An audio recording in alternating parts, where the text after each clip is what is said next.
Well, you know what time it is.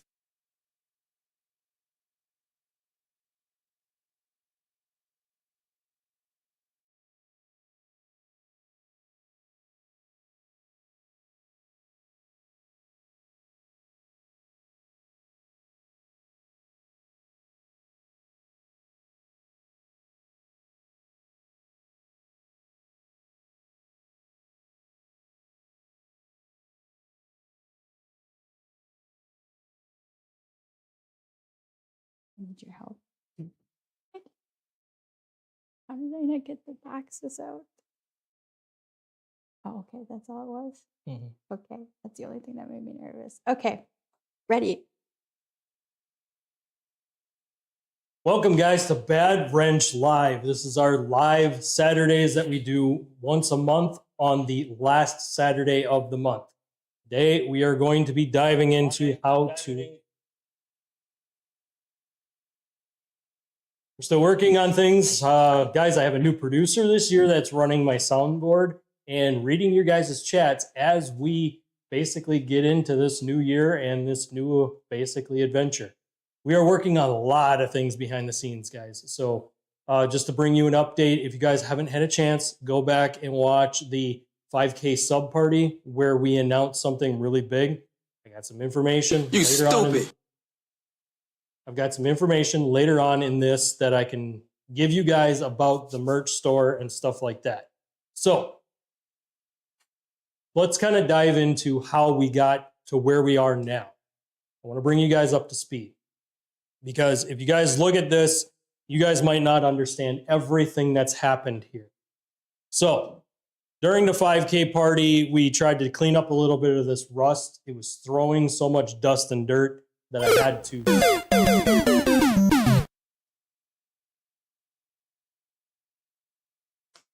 Okay. So it was throwing so much dust and dirt that we had no choice but to stop doing that. And I did that off camera wearing a mask because you don't want to get iron oxide in your lungs. That stuff is really bad for you. Once I got that cleaned up with the grinder, we then used a product called Black Star. Black Star is a rust converter, and that's what you're seeing here right where this patch hole is. This is Black Star Primer Rust Converter. So this was put on all of the open bare spots that we have on this box side. Once we got that on, we were ready to go ahead and put this urethane on. We're going to be playing with this urethane today, and I'm going to give you guys some warning ahead of time about what this product really is and does. First thing I'm going to say to you guys is have a disposable squeegee. The disposable squeegee is important because this stuff spreads like sticky putty. And it gets everywhere. As you guys notice, I'm wearing gloves because this gets extremely messy. You want something that you can dispose of. Now, luckily, I did use this one, and after it dried, I was able to clean this putty scraper off to where I can reuse this. So this is a win.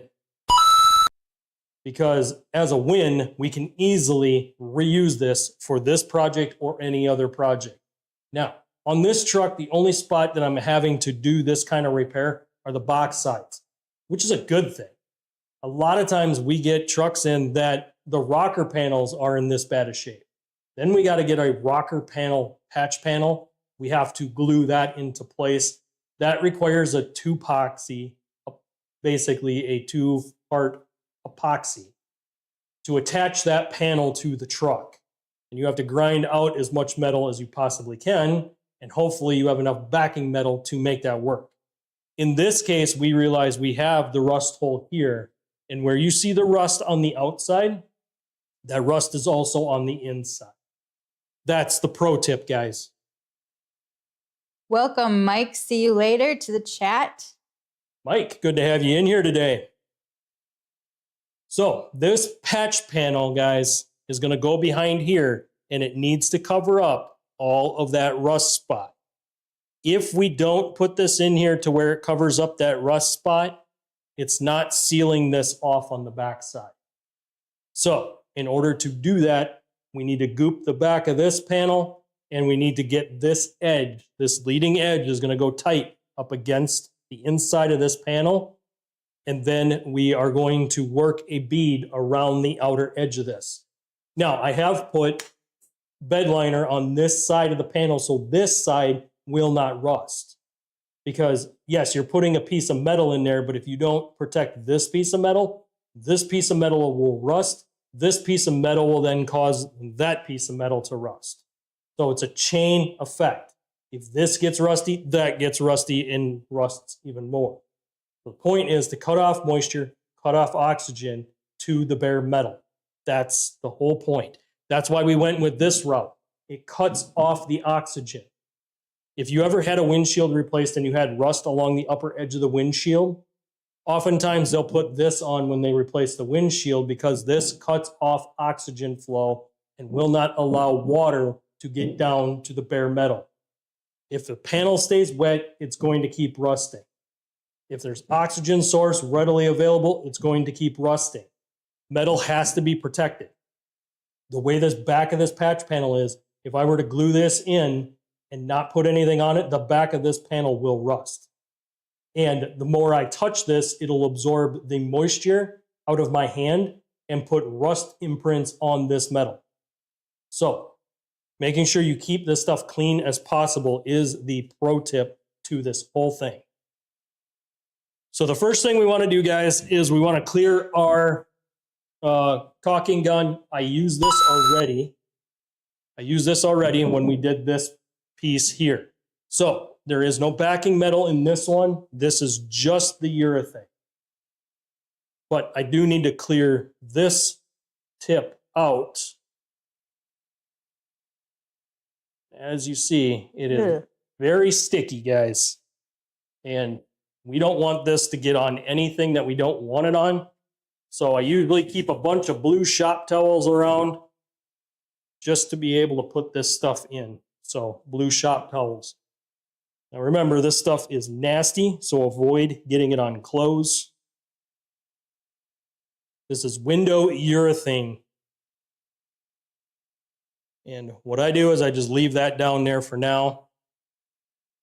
Then I'm going to smear this backing plate before I spread this out onto the panel.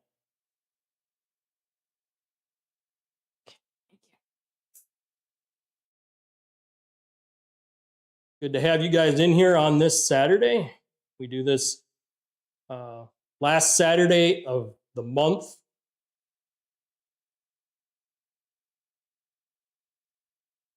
We are considering doing a few more live streams, but that time is not now. As we get more views and we get more going on our Saturday live streams, the producer and I will talk about adding streams. The more this grows, guys, the more lives we can possibly do. But as of right now, I do use the Saturdays to get caught up on projects and film some of my shorts.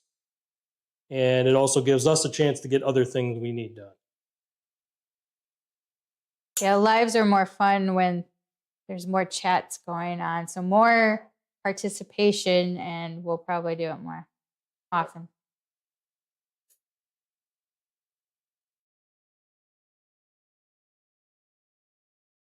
So I got a light coating on here now, but this isn't spread out evenly. If I slid this in here, we'd have bare spots. Mm-hmm. So what we do is take the Bondo scraper and we're just going to spread this stuff out onto this panel.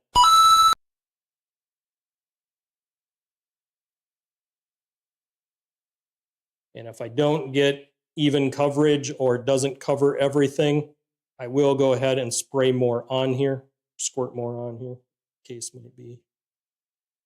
But our goal is to get all of the bare metal covered before pushing this plate up into place. And there's one edge we have to goop up before sliding this in, guys.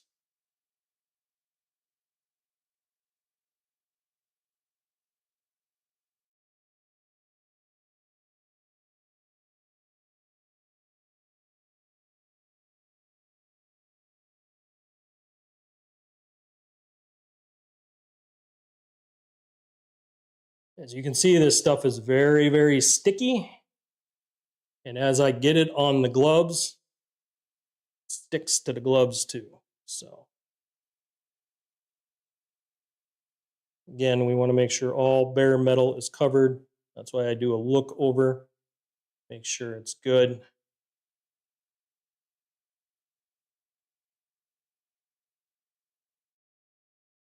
Okay, so we're looking good there. The stuff does get stringy, so just know that this does make a mess. So it will goop out on the tip like it is right now, and that's fine if it does. You actually want this, but we do need to put a little bit on the edge here. So I'm going to reposition. I'm just going to use my finger to grab some. And I want to goop this edge.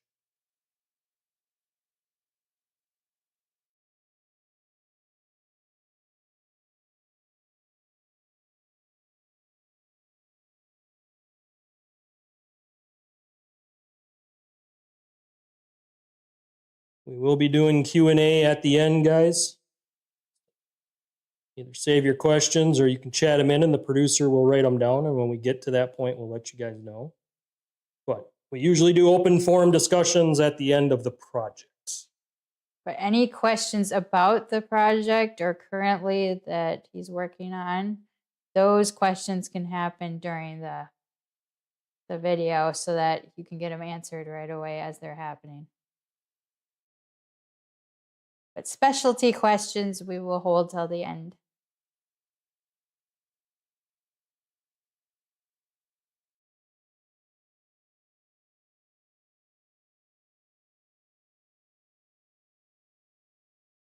Okay, so now I have this panel already prepped. What I'm going to do is squeeze a little bit more out of this tip.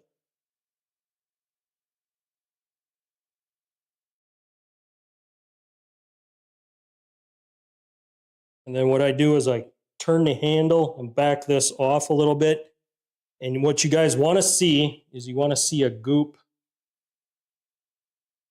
Touching stuff with this glove. You want to see it come out of there like that. You want that just a little bit to the left. There you go. You want a little bit of it sticking out. That's what you want. Because then when you want to reuse this, if it hasn't been too long, you can pick that tip off and you can reuse it. So I do have a little bit of a mess to clean up. Should change my gloves or... It was black on black before you can see it. Yeah. The black gloves kind of detract what's going on here, but I definitely don't want to track this string on the floor. So, trying to...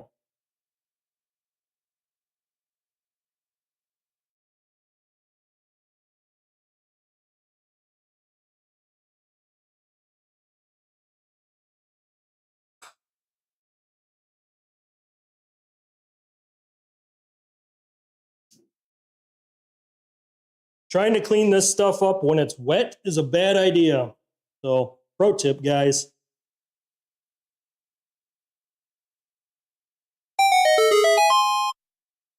Clean it up after it's dried, which takes about 24 hours.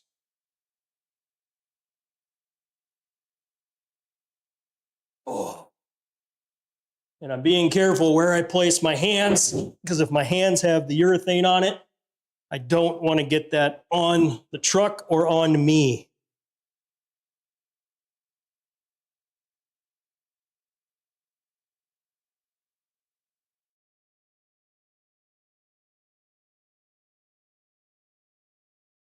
So for now, we are every last Saturday of the month at noon Eastern, 1 Central. Last Saturday of the month, that's when we go live.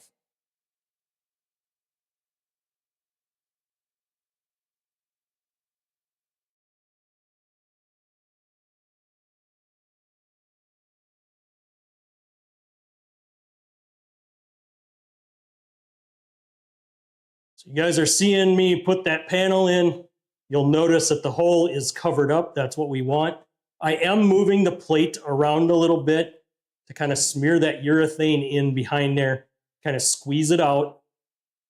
Now, later on, what I will do is I will take and goop this up and seal this off. I will be showing that here today, guys. But we do want this to kind of cure up a little bit. And in order to keep this from falling, what we're going to do is put some magnets on this. And the magnets will attach to keep it from wanting to drop down and slide. Boom.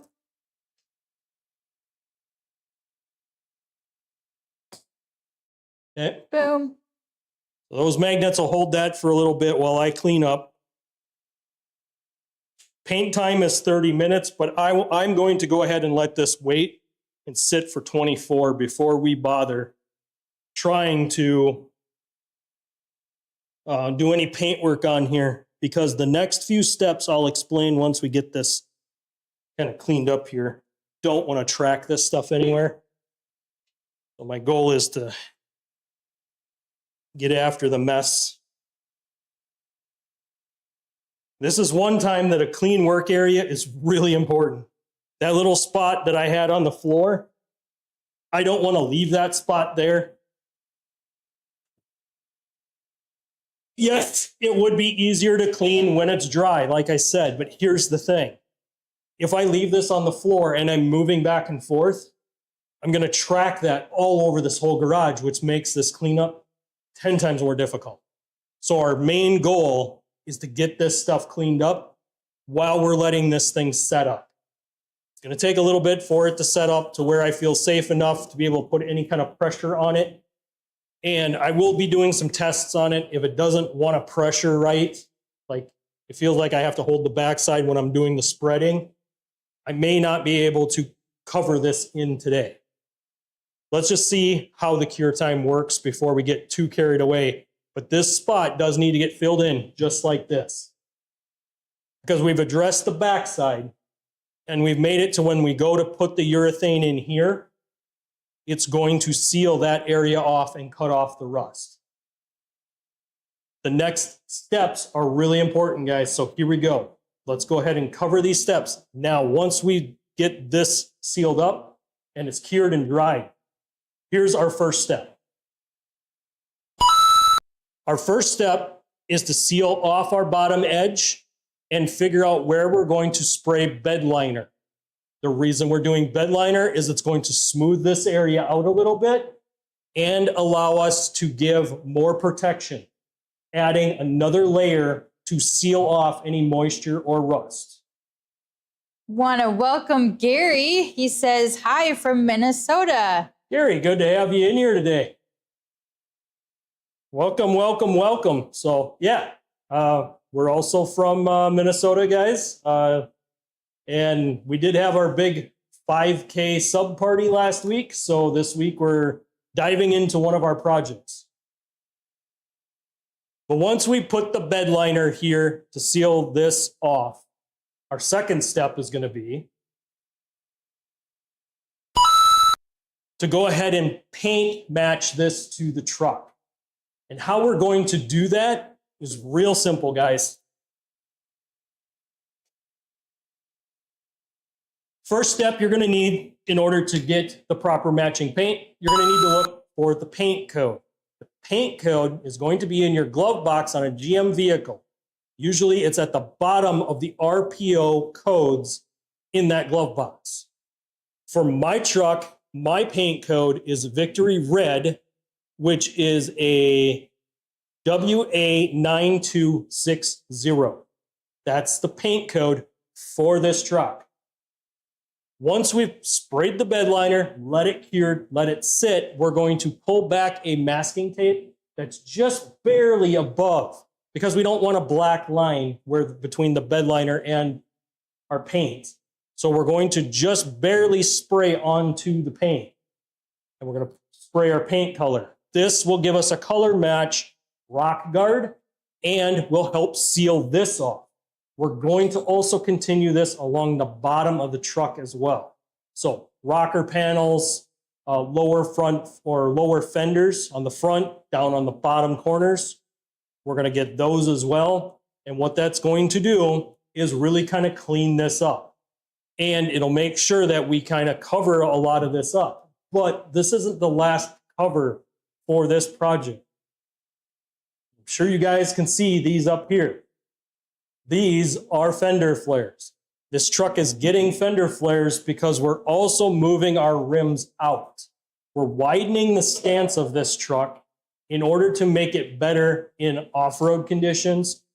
When trailering, if we were to get a car trailer and be able to move cars around, I want a wide stance. Also, I want something that can handle the load. This truck came with helper bags welded into it. So these helper bags are a piece of the puzzle. Adding our lift was a piece of this puzzle. And widening the stance of the truck was another piece of that puzzle. All of these together is the final step to really bringing this truck together.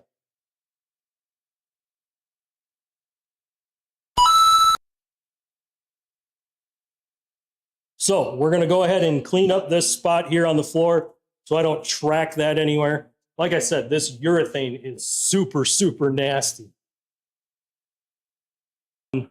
Panels where you don't want it, it's very difficult to remove.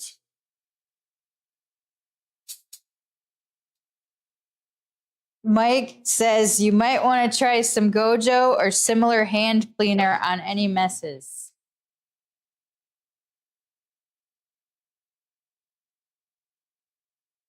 Have you tried Gojo on some of this stuff? I do have some up there, but I wanted to show this. Because every garage will have brake clean laying around if they've done any work. And the Gojo will work to get rid of the buildup of it, but it may not get rid of the residue. Oh, yeah. So what I went for was brake parts cleaner. This stuff works really good. Thank you. For cleaning up messes. And the only reason I sprayed this is only needed a little bit. If I was to use the Gojo, it would take a lot longer. I could potentially smear this urethane. This stuff is just nasty. It really is hard to work with, even in a body shop setting when putting a windshield in. I've seen guys go to set windshields in and their fingers get caught in the urethane and they string the urethane up onto the door pillar. And it becomes really hard to clean off because this stuff is really nasty. That's why they started using suction cups for setting the windshield down so that they didn't have to try to tripod hold the windshield and set it down. So this stuff gets really sticky, really nasty. So brake cleaner or brake parts cleaner on material that gets that stuff. Maybe Gojo on clothes that might have it on? I would say clothes, you could try the Gojo. I don't have any spare clothes laying around that I really want to try it on, but yeah, I would say clothes, you could try the Gojo just to kind of not necessarily have the clothes go bad on you. If it's really big mess, like you get a whole bunch on your sleeve, like I accidentally touched here, it's going to be difficult to get it off no matter what you do. So make sure you guys are wearing shop clothes when you do this kind of work. Don't wear good clothes. Wear something that if you do get something on it, it isn't going to matter. Good tip. And that brake parts cleaner, it took 2 little squirts of this to clean that off the floor. Now I don't have to worry about tracking on the floor.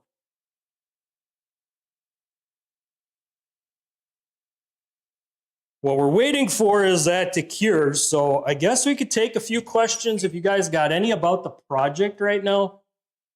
Let's go ahead and see if you guys got any questions about this process.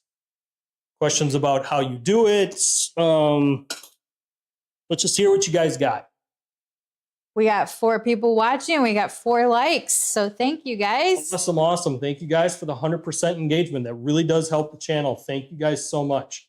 The more interactions we get, the more chats we get going, the more we will consider doing more Saturday live streams. So we do need the engagement to get up, guys. Thank you for tuning in on this Saturday. So as of right now, it's only last Saturday of every month. We do a live stream.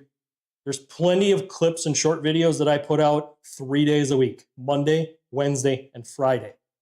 Those you guys can see on our YouTube channel, so make sure you guys are subscribed there. You guys will be able to see everything that we post.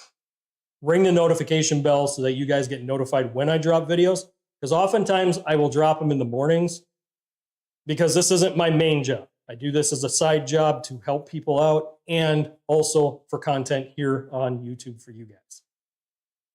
We go live the last Saturday of every month at noon Eastern, 1 Central.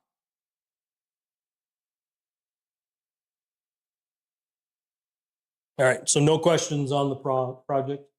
None so far. Okay.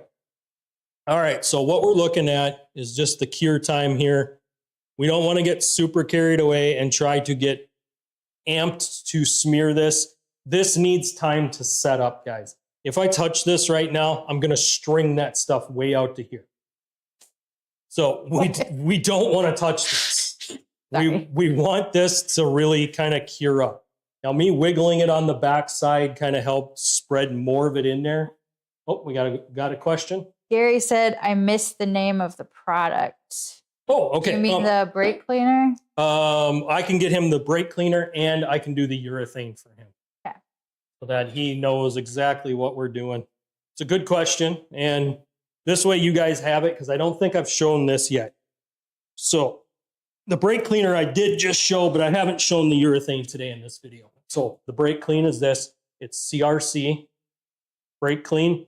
This will work to clean up like stuff you spill on the floor, or if it gets in a place that, don't spray this on your paint. If you get it on your paint where you don't want it, let it dry and you can wipe it off. But if you get it on something that you don't, like maybe a tire, on a chrome, if you get it on chrome, you can use this to get that to clean off the chrome. The urethane is going to be a 3M based urethane, and there is your part number. A little more. Oh. Turn it. Okay. And a little bit back and forward. I don't know if you see it, but 08367 is what I see. Okay, and then this is the urethane that we're putting here to seal off this rust. The reason we're doing this, guys, let me break down some of the importance of doing a patch panel like this instead of maybe welding a piece of metal in. Most people would say just cut the rust out, weld a piece of metal in it, but here's the thing. When you weld, you're creating burn spots where the metal is burnt back, and now you create another potential rust spot even farther away from the original rust spot. So welding is not always the cure-all to this. By us doing this step, what we're doing is not only are we stopping the rust with the Black Star rust converter, we stopped that rust with that converter. Also, we're sealing off the two potential things that cause rust to accelerate or continue going. Those are moisture and oxygen. If it doesn't have moisture and oxygen, it will not rust. It will stop rusting if you can cut off moisture and oxygen. This is why certain undercoatings don't work and why other rust oil preventatives work. Because what they do is they soak into the metal, so if it does get wet, the water wicks away from the frame. It doesn't stay on the frame, causing more rust. So those are the big reasons why we're doing the step the way we're doing this. By doing the patch panel, we can seal off the rust on the backside that is really hard to get at.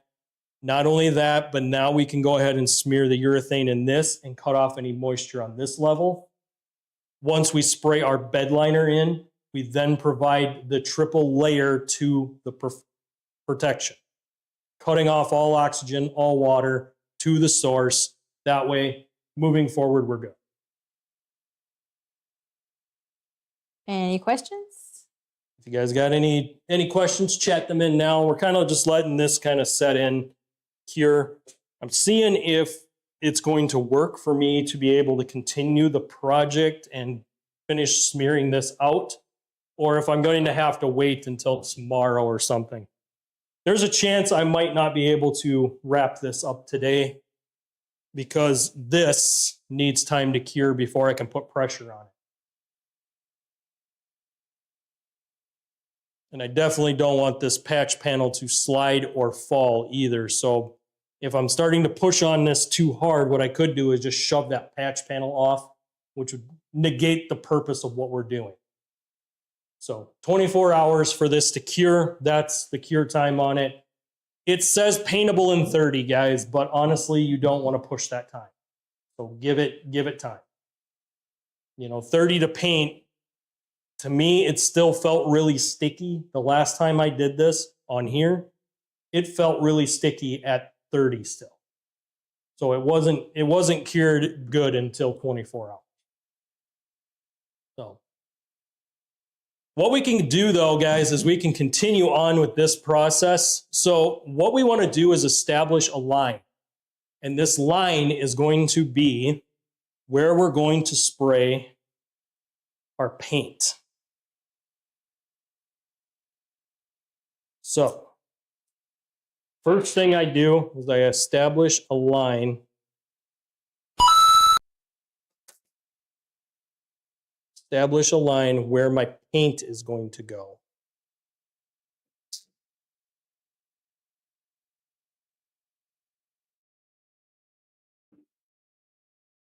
And that would be painter's tape, correct? Yes, this is green painter's tape. You can buy this at any automotive parts store. The reason we use the green painter's tape is it allows me to arc this stuff better. I can actually get this to fold around corners really nice, where some of the other painter's tape will not work for this, so don't use house painter's tape. I'm keeping my line tight for a reason, guys. I'll explain it in just a little bit.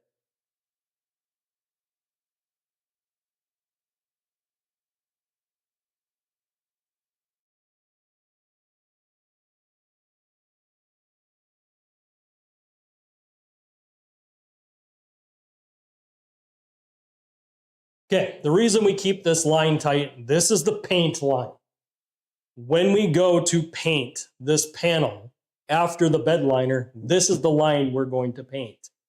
We're going to now put another piece of tape down that's going to be for our bed liner, and that's just a little bit on the inside. I might have gotten too close here and here, kind of a failure on my part, but this is, what I'm trying to do is show you guys the demonstration of what we're doing. I'm going to probably retape this later. Because I do need to smear this out, and I don't know how far that's going to go, so I can't necessarily pre-prep this. But our next line of tape will go just a little bit short of that. And the reason we're going just a little bit short is when we spray our urethane, or spray our bed liner, sorry. Let me just say that correctly.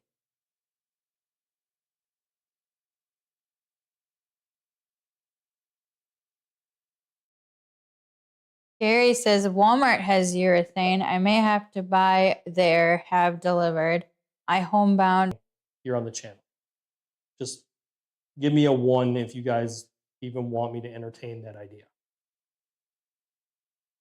I'll have to explain it to my producer after the show, but basically, Amazon affiliate would be where anything that I'm showing on the channel, you guys could click on a link down below in the description. It would take you to my Amazon store, and you guys would be able to buy the same products that I'm using.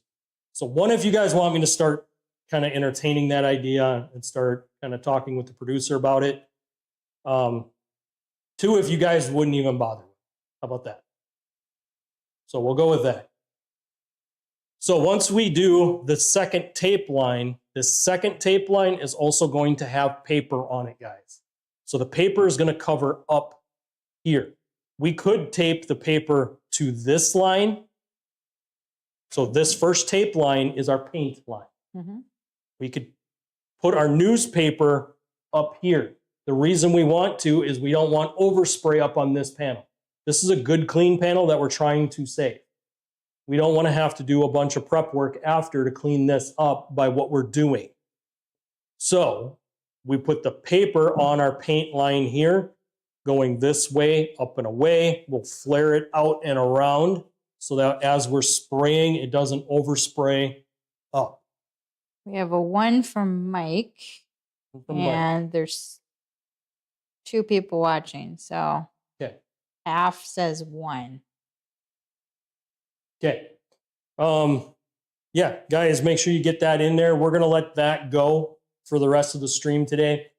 Remember, 1, if you guys want us to look into possible affiliate marketing. 2, if you guys wouldn't even bother clicking on it. So once we put this line down, this is our bed liner line. This bed liner will then seal this off. When we get done with the bed liner, we can come back here, peel this off. We can now then come right up over the top of this and spray our paint. And the paint will actually go right up to this edge. We'll have a crisp line here. Unfortunately, in order to get rid of that crisp line, you'd have to move up farther. You'd have to paint more. You'd have to feather this out. You'd have to wet sand and buff this to get it back to a shine. If you were to restore this to a level that you think would be good enough to go without putting a flare on here. Now, I'm not doing that. I am going to be spraying the bed liner. I am going to put the paint layer on it. But the paint layer is cosmetic. It's not going to serve a purpose really. And the only reason I'm doing it is because I'm putting the bed liner down low also. Underneath here, I have a bunch of rock chips and scratches. So it's going to be important for me to get that bed liner on here, but I don't want the black part of that bed liner to show. So what I'm going to do is prep this off, and then I'm going to paint it. When I paint it, I'm going to want to make sure I mask off my bumper, cover my tips, make sure I don't overspray onto my tire. You know, that's kind of the basics of what we're doing with this project. Again, most of this is to try to fix the rust. There are a few things that are the cosmetic, and the cosmetic really does come down to the painting of it. Now, in most cases, if you are doing any patch panel repair work where you're welding panels in, you do have to primer it. The primer is part of that process. Painting is also part of that process. So those two in combination help provide the rust prevention to that new panel. We fixed it by putting the urethane and bed liner in place of the paint and the primer. So that's what we did. And actually the urethane doubled as not only a primer, but it also doubled as body filler. Let's go ahead and cover the body filler situation here, guys. So here's something that you guys need to know about body filler. And my auto body techs are going to know exactly what I'm talking about here. Don't ever, ever, ever just put Bondo in these open holes like this. The reason why is Bondo attracts water. You guys remember what I've been saying for the last half hour, water is the enemy. So when you put Bondo in here, you're creating a situation where that moisture is going to keep attacking the metal and it's going to keep rusting even farther. If you want to use a filler, you need to use a fiberglass filler. Fiberglass will not attract water, but if the fiberglass has any spots where water can... It's on tip. Yeah, no problem. Make sure you guys leave 1 in the chat if you guys want me to look into the affiliate marketing. 2 if you guys wouldn't bother looking at it. Again, basically it would be, there'd be a link in every video that you could just click on and then go straight to Amazon. Yep. Have the parts. Okay. Yep. And it would be... Even if you want that, a 2 if you're like, I wouldn't even bother. And that'll be throughout the video, so no rush. Yep. Throughout the video today, you guys go ahead and just put 1 in for the affiliate marketing, 2 if you guys wouldn't bother, just so we know where to focus and what you guys really are looking for. I guess I can drop some of the news on the merch store, guys. We talked about this during the 5K sub party.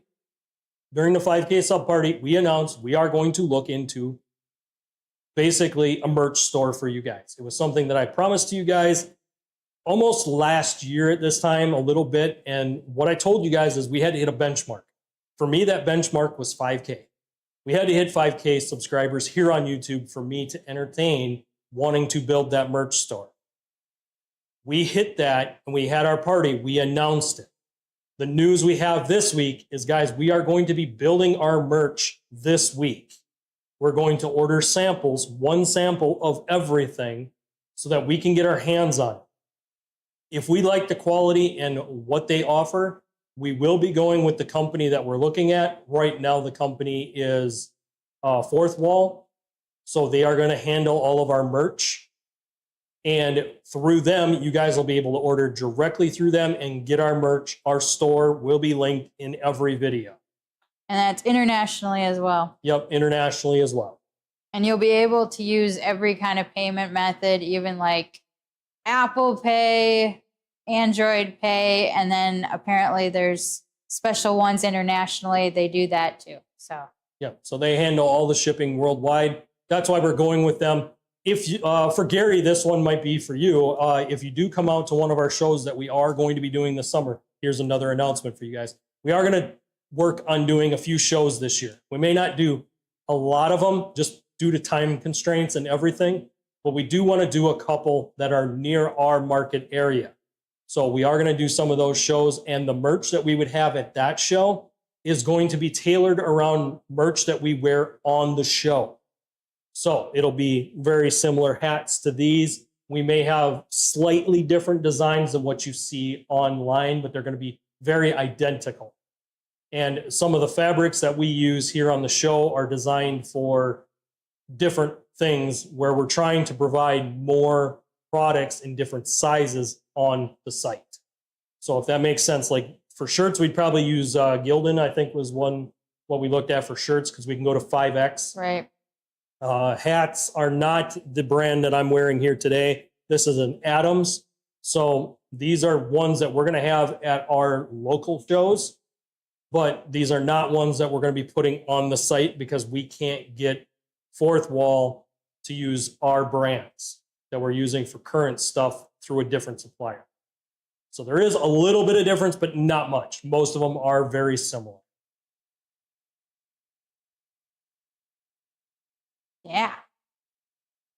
But yeah, guys, this is what we've got. Unfortunately, today I do think I'm going to have to not go ahead and touch this today. I think it's going to have to cure up. I think it's going to have to cure up. I'm not seeing. I mean, I can go ahead and do it.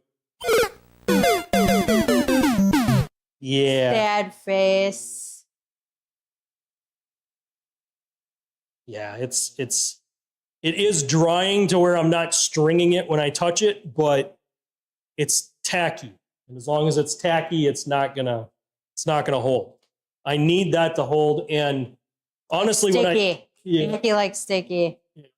Some people might not know that. yeah. Basically, it's got the consistency of chewing gum right now. And we're looking for dry to the touch, but rubbery. Okay. So if it's got a rubbery feel to it, but you can push on it and it doesn't string out like silly string, you're good. How often would you check to see for it to get to that place? Like every 30 minutes, or what would you do? You could wait like every 30 minutes to check it if you're in a rush. What I'm going to tell you is if you're going to go this route, just give it overnight. Put it on, give it a day, come back the next day, it'll be perfectly done. This I did in a morning. I came back 12 hours later, and it was still a little soft. It wasn't fully cured yet. So 12 hours, it wasn't fully cured. The next morning, good to go. Didn't have to worry about it. And So what's different with what you did today? So what I did today, this is the same material as what you guys are seeing here. Same material. So it will take 24 hours. The difference is we added that piece of metal to the backside to cover this hole so that when we put this stuff in here to seal that hole up and cover the rust, it has something to attach to on the back. If I was to try to goop that hole shut with this stuff, what would happen is this stuff would bubble out it wouldn't stay in place because there is nothing there for it to attach to. That's the point of putting the back patch panel on. But this only works if you can access the back of that panel. If you can't access the back, you're kind of stuck. You do have to figure out a way to get something to attach back there so that it's not gooping out. But it's the same materials, so it would take the same amount of time to get not sticky, right? Right. Okay. This is that material that we spread on the plate. Exact same material.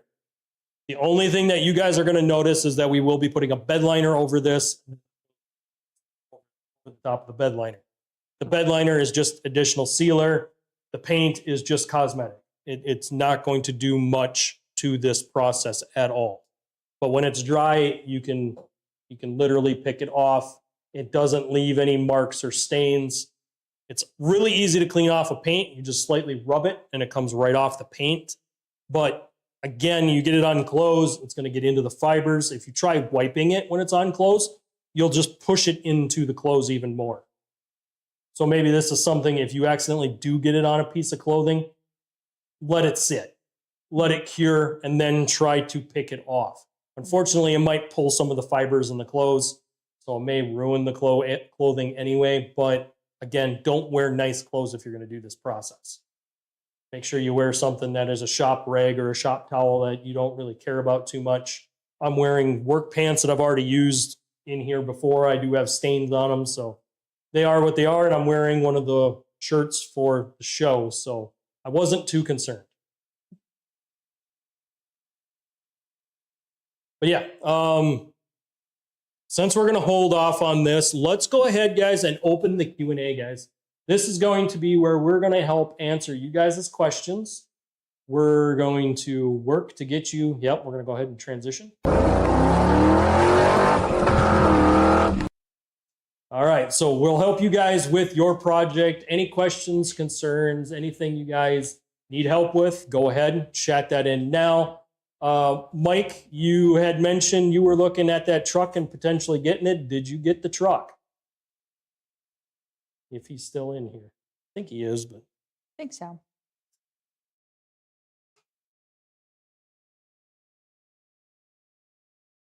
Finally stopped snowing here, so yeah, finally. hopefully it melts this week. Yep, getting sick of this stuff.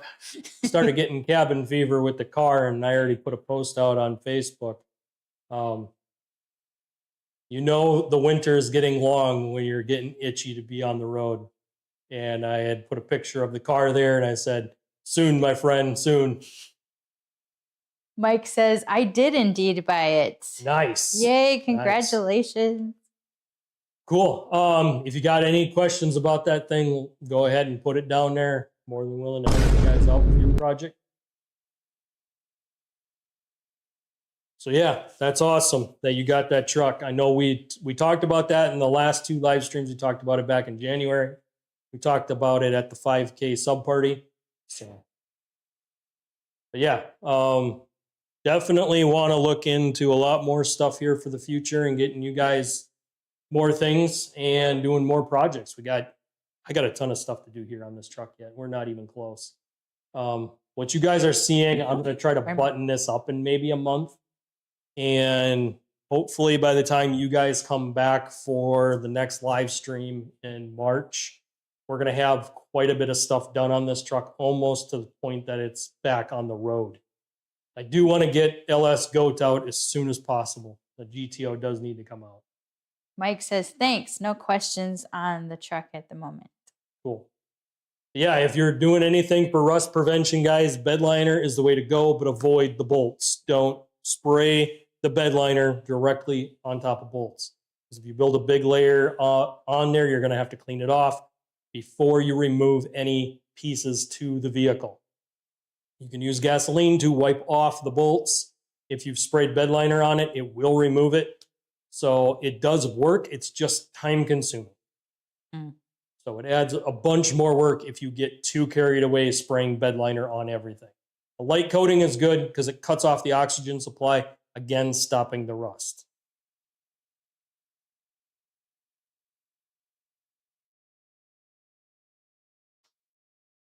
Mike says 62 degrees in Ohio right now. Oh, we're jealous. Oh, yes. We're jealous. Oh, I think it was -4 when we woke up today. no, 4 degrees. It felt like 4 degrees. Oh, it felt like 4 degrees. So it was probably in the teens.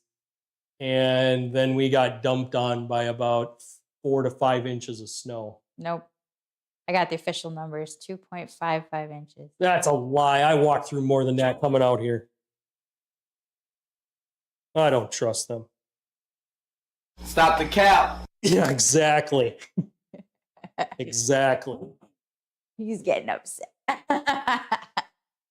Oh, 62. I'm so jealous. It's almost 70. 70 is my perfect number. Yeah, nice temp. Yeah, and without salt on the road, the car would be coming out and we'd be driving the car around.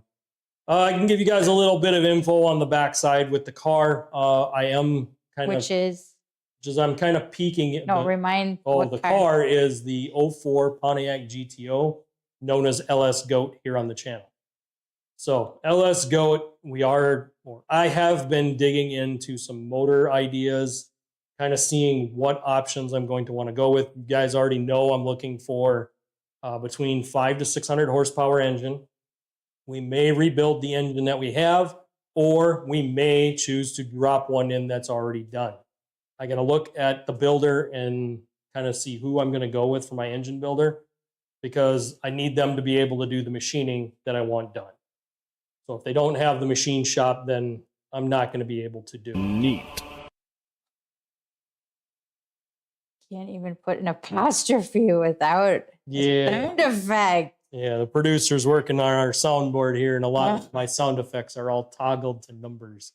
Gary says, thank you guys. Nice to meet you. Or nice to meet you too. He says, I have a project I'm working on, and it's 18 degrees here. Ooh. He's in Minnesota also, remember. Yep. So he must be down. So, well, it did warm up a little bit after this morning, but yeah. Yeah, I was going to see what we got here. I think we're pretty close to that. It says 20 now. Yeah. So he must be a little farther north than us. But yeah. Cool. Yeah. So you got a project that you're working on. Give a little detail on the project. What is it? What are you doing with it? And what are the plans for the future? We do like to talk to people about their projects and kind of see, what direction they're choosing to go. As you guys know, the LS Goat, our 04 GTO, you guys know about the engine. What you guys don't know is that the clutch is almost fried in that car. It needs a clutch. So I'm going to try to get as much drive time out of that car as possible right now for this summer.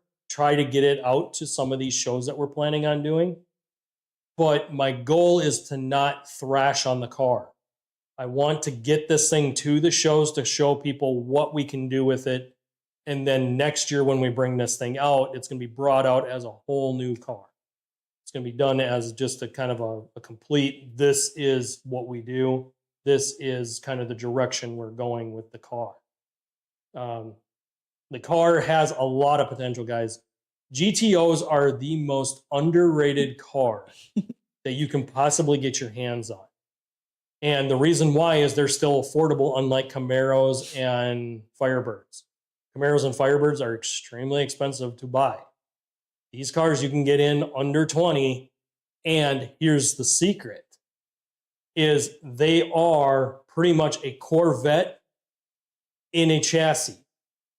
So rather than having the Corvette, you have a more solid chassis. Plus, you have weight transfer that's actually better than the Corvette. Corvettes don't have great weight transfer. They can't shift the weight when you hit the gas. For whatever reason, the GTOs do transfer weight.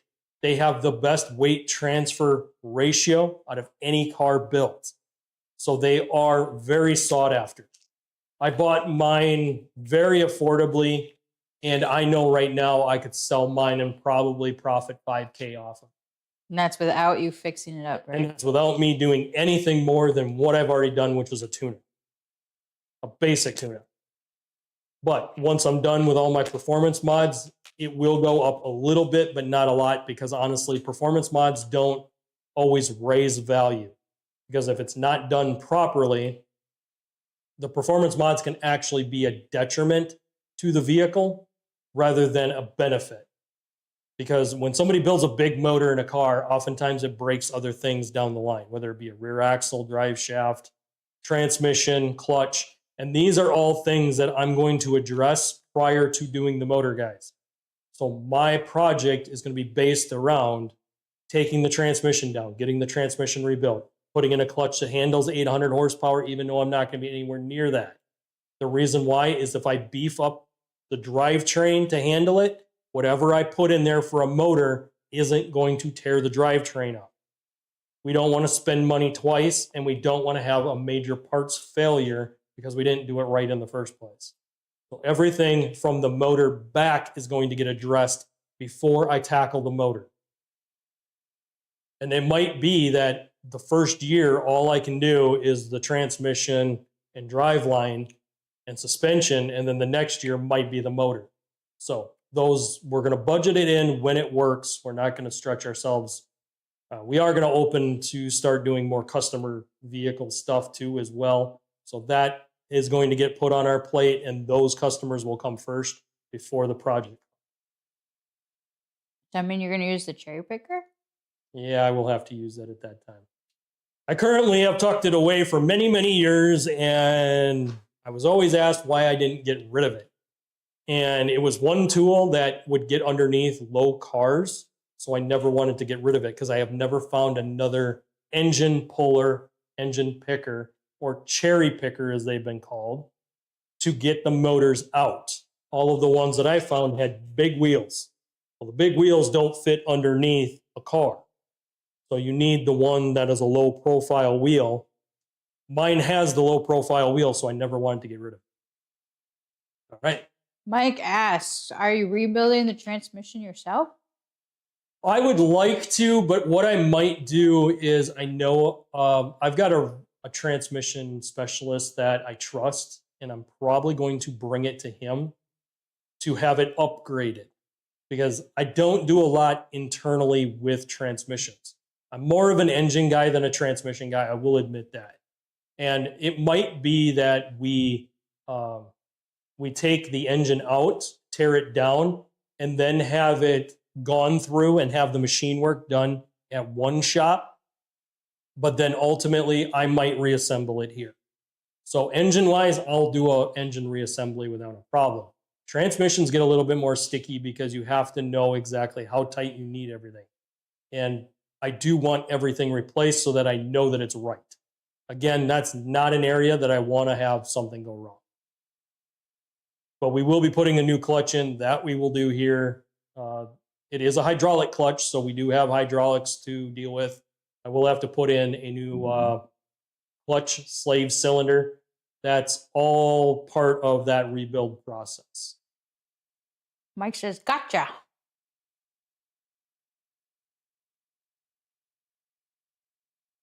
I will also have to upgrade the drive shaft, guys. So the just doing the transmission isn't enough. Most people will rebuild a transmission, rebuild a motor, but they won't touch the rest of the drive line. They won't go with heavier axles. They won't go with a heavier drive shaft. And then the point of failure is going to be the drive shaft because it can't handle the additional torque. From factory, the 5.7 in the GTOs had 350 horsepower. Roughly about the same for the torque. If I bump that up to 500 or even slightly more than 500, it's not built for that. And I will throw a drive shaft or twist one. And we don't want that. Because if I'm at a show doing a burnout once this car is completed, I don't want my drive shaft to be the only thing flying out from underneath the car. That would end really, really bad.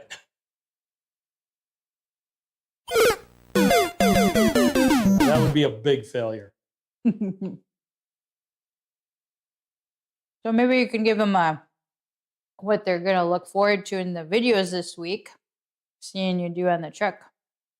So, yeah, you guys won't see any of these videos for a while. I'm currently at least 3 months out on all my short videos.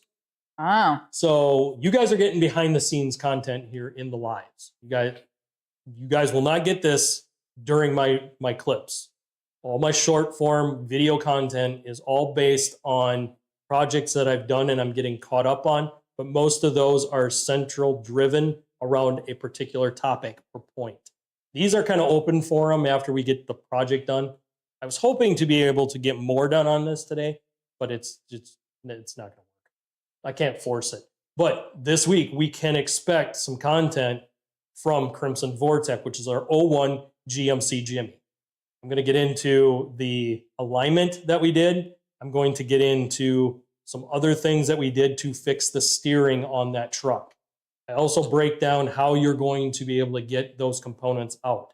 It covered, basically, we had a gearbox that went bad because a pitman arm went bad and tore up the gearbox. And it also wrecked the idler pulley. So I had replaced the idler pulley once before already. It then went bad again, and I started questioning, why are we going through these idler arms? Something else is wrong here. As I dug into it, I realized that the pitman arm was bad. Well, the pitman arm had already done so much damage to the gearbox was shot. So we basically dropped that gearbox out, put a new pitman arm in it, put a new idler in it, sent it off for alignment.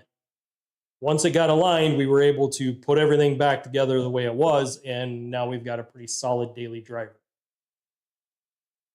And I do cover the reasons for that in those videos. What do you? Sorry, go ahead.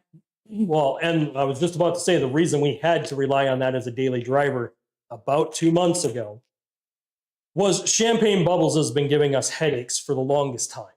And we're still at a point that we may decide to let go of champagne bubbles, which is a 2020 Kia Soul EX. So it's got power seat in it and stuff like that. The reason we're having issues is engine trouble. Oil consumption, we had a timing chain tensioner go bad. There's just been a lot of random things that have been causing problems. The timing chain almost jumped in that car and almost took the motor out. That's how close we were to having to put a brand new motor in that car. Yeah, but why? Because you got it to them in time. Yeah, that's the reason that we weren't putting a motor in it, is because I knew what I was listening for and I heard it wasn't right and we took it in. So we made it before it jumped. But yeah, they did a botched job on the repair. It wound up becoming a comeback repair in my mind, which is a giant failure because you cannot have comebacks in a repair shop setting.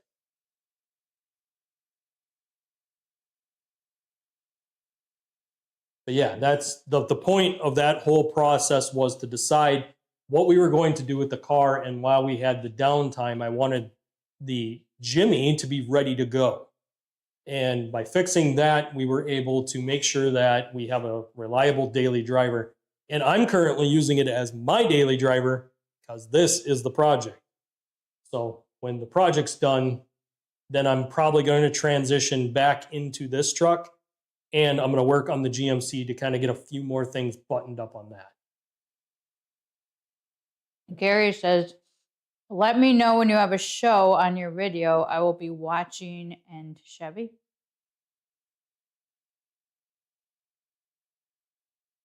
Yeah, well, all of my videos, guys, are Monday, Wednesday, Friday.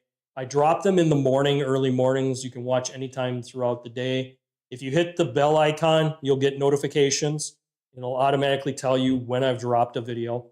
But it's every Monday, Wednesday, Friday. That doesn't matter if it's a holiday or whatever it is. You guys will always get those videos. They just get sent out automatic, and it's pretty much a done deal. The lives are only Saturdays, the last Saturday of the month current. If we get more engagement in the chat, we get more viewers coming in live, then we will start doing more Saturday lives. Especially if we can do them live from local show. Yep. Which Mike just said, I think Gary meant a local show. We got to work on microphones and stuff, but that would be fun. We are talking about it. Yeah, we are talking about doing a couple of local shows. I would got to get permission probably too. Yeah, some of it is that I need to know that I can go ahead and film. The other part of it is I need to know like what the show is and what we're doing. I don't want to just film a parade, so it won't just be a parade. If we're in the parade and then we're running a booth after, we may go ahead and do something at the show where I'm talking with people in the crowd or helping other people answer questions. May even at a car show, might even walk around and talk to some of the other car owners and what they did with their car and what kind of projects they got and how they built that car that they have. So those are things we are looking at for the future to kind of help open the channel up and do a lot more. Mm-hmm. And we will be having a longer conversation, me and my producer, on that probably later today. I mean, I would love to go to the 50s car show that's in the cities and walk around and ask them questions. I think that would be a lot of fun. But again, we'd have to get permission. Yeah. But I think that would be a lot of fun. Yeah. And then they also do hot rod, no, not the hot rod power tour. That's a different thing. NTPA, National Hot Rod Power Tour. Mm-hmm. And what that does is basically it's up in the cities. So back to the 50s, it has to be of a certain age of vehicle. I think it has to be older than 70. So any car older than 70 can go to the back to the 50s. And it's meant for more of the classic old school cars. Love classic cars. Yep. And then anything that's after 70s up to modern day goes to the NTPA show. And there they have everything. They have people who do build. They have different project cars that people bring out on display. It's literally like back to the 50s, only it's for the newer cars. So yeah, that would be fun too, to ask them questions. Yep, and it'd be fun to actually sit down with some of the people that are still building cars, because not all the people that you guys saw on TV are still building cars anymore. As far as I know, Chip Foose does a very limited number, if he is doing any currently. And he was pretty big into it. Ken Diggett Customs, they're still doing stuff, but they're not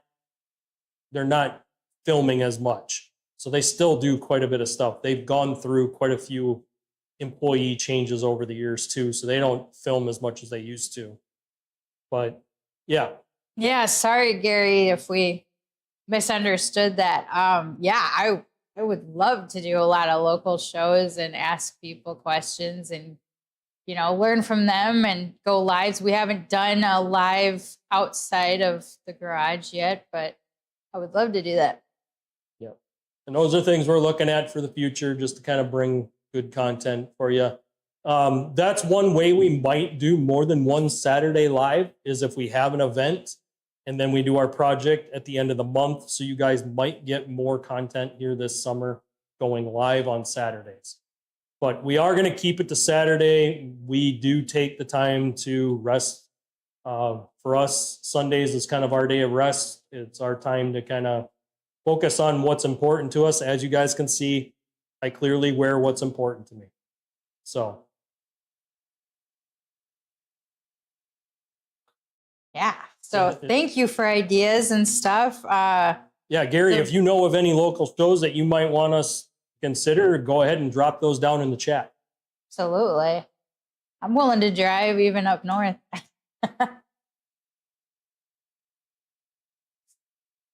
Depending on where it is, if I was to bring the car, I'd probably get a car trailer and just tow it on this with this truck, because then if something happened to the car, I could still get the car home. And You don't want to go all the way to Ohio for a car show? I would consider it if I knew that it was a pretty good show and we were going to have a good turnout. I would consider it. It would have to work with my work schedule, though. That's the issue, is I can't take off a bunch of time off certain times of the year. So late summer, I'm usually more flexible than early summer. So Well, someday this show is going to make that happen. yeah, I would like to not have to do that other job and I could just do this, but we're not there yet, guys. Not there yet. So what do you think, planning ahead and all the stuff you're going to be fixing, what do you think is going to be on the agenda in a month for the live show? For the agenda here for next month, I'm hoping that the truck is done and I can move into possibly like a garage cleanup build. Give me a 3 in the chat because we already have other stuff going. 3 if you guys want to see a garage project. 4 if you guys want me to move into the next car. We'll see what you guys have to say on that. We've got a lot to do behind the scenes, guys, because I do want to start opening up and doing like oil changes, brakes, tune-ups, vehicle diagnostics. I do want to start opening up to doing more for other people. And before I do that, I need to get this garage organized. So I just want to clarify. Are you asking like, hey, our next live would be we're going to organize this garage live so you all can see us organize? yeah, I would say we could probably do an organization video where you guys kind of see me peel back everything along one wall. We'll work on, I'll show you guys what we're going to do to kind of clean the area up and kind of the plan of organization. Having a functioning garage is one thing, but having one that's clean and organized is a whole nother deal. Right now, my garage functions. It's not clean by any means. My toolbox is an absolute disaster. For you, but it's yeah, we're not pretty gonna, bad. yeah, we're not gonna pan over to a toolbox on the lives. But yeah, it is messy. Basically, I got pockets of stuff. And for me, the worst part is when I'm in a project, I organize stuff on top of my toolbox. So I know where everything is and what I need to do. And I have it like certain pieces are here, certain pieces are here, certain pieces are here. Well, then I got to put drinks down. I got to put, so other things get piled on, and having organization in here. Like if I had some racking, that would be great because I could organize the parts onto the racking, and I could take care of my oil mess that I have on the floor on the other side of this truck. I could put all that stuff on a shelf that I could organize. Plus I could have a spot for oversized tools where I could store some oversized tools or make it quicker to grab jack stands and ramps. I love mics. That might be interesting, especially since I won't be the one cleaning. Yeah. Well, I mean, we did have some repairs that happened here in the garage. We had some sheetrock that got replaced. This is many years ago now. And I do need to kind of probably get some paint work done in here, get this cleaned up, just kind of finish projects that got put on the back burner. I actually have a light that's supposed to go in the back corner behind me on the other side. And I have failed to do that since I put the initial lighting up. That's literally the only one you're missing. Yeah. Producer just looked around and noticed that. For the longest time, I left it that way because it wouldn't give glare when I was filming. So I kind of intentionally left it. But it's to the point that if I'm doing the majority of the work on this side, I need that light back.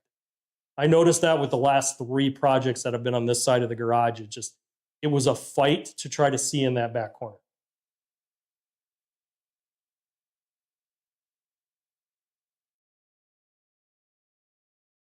Oh, that's funny.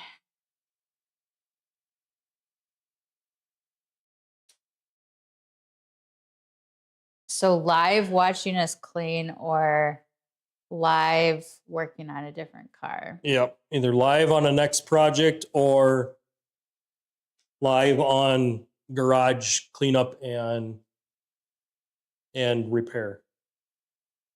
Gary says, you made my day. Sunday, rest day for me and Dad, but I do end up doing something. Not much, a little. Says, you have good lighting for me. I mean, yeah, I see a lot of good lighting. The only thing is, like, the red has so much of a glare next to your paint tape there and the Z71 and that. But, yeah. Yeah. It's nice you could see everything. Yeah, I did put a lot of the lighting in when I first started filming because it was just too dark in here. One of my analytics were so far off because the video was so dark. So I went ahead and fixed that. But yeah, that's what I got with that.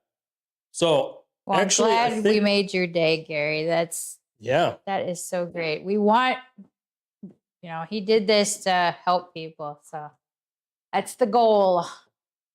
Yeah, Gary, let us know if there's any local shows that you want us to consider doing. I probably won't do much for county fairs because county fairs get really expensive unless they ask you to come. So I tend not to do a lot of county fair stuff. So guys, I'm setting up and we're going to actually try to finish this. It's tacky enough. I'm going to chance it. We're going to roll the dice here. Tacky enough? You said tacky was bad and sticky. Yeah, so but what are you saying? It's not cured.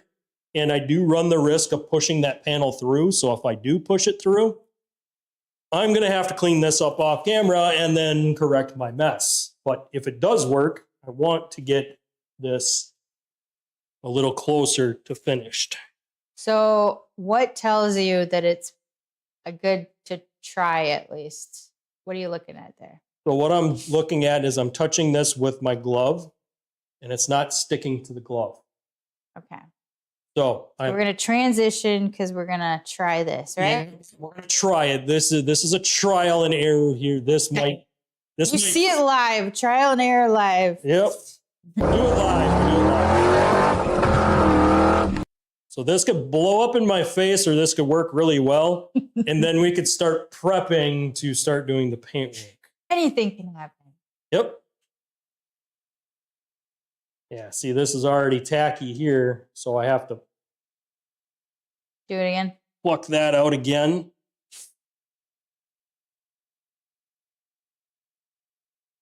This is a sign that you can go ahead and chance it when you can. And anybody watching, if you want to join the chat, we answer your questions.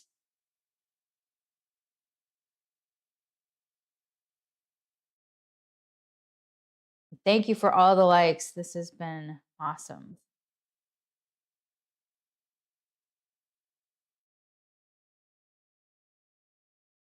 So you're going around?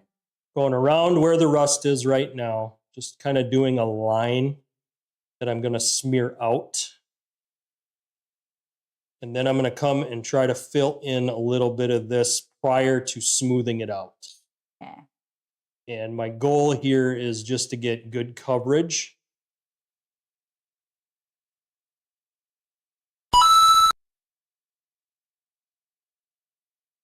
And I definitely want to fill in this hole where this other urethane is. If it gets too tacky on this other urethane, we might be fighting this.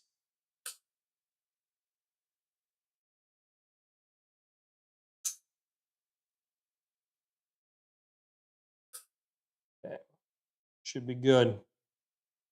Come on, get off there. Again, twirling it. Trying to get it to kind of break off of there. Normally you want to take and rub it on a corner. What I'm doing is I'm letting a little squeeze out of the tube again, guys, before I retract the rod. This is to make it so that next time I can pick this off and it'll be clean enough. Helps to seal it so we can reuse that until it's gone. So I'm going to grab some rags because I am noticing I might have squeezed a little too much. But in this case, this stuff smears like silly putty, like the worst sticky silly putty you've ever played around with. So a little too much is okay as long as you can spread it out.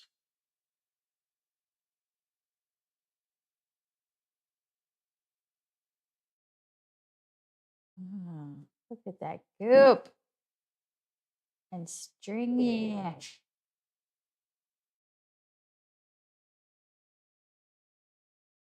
Yeah, this stuff definitely makes a mess.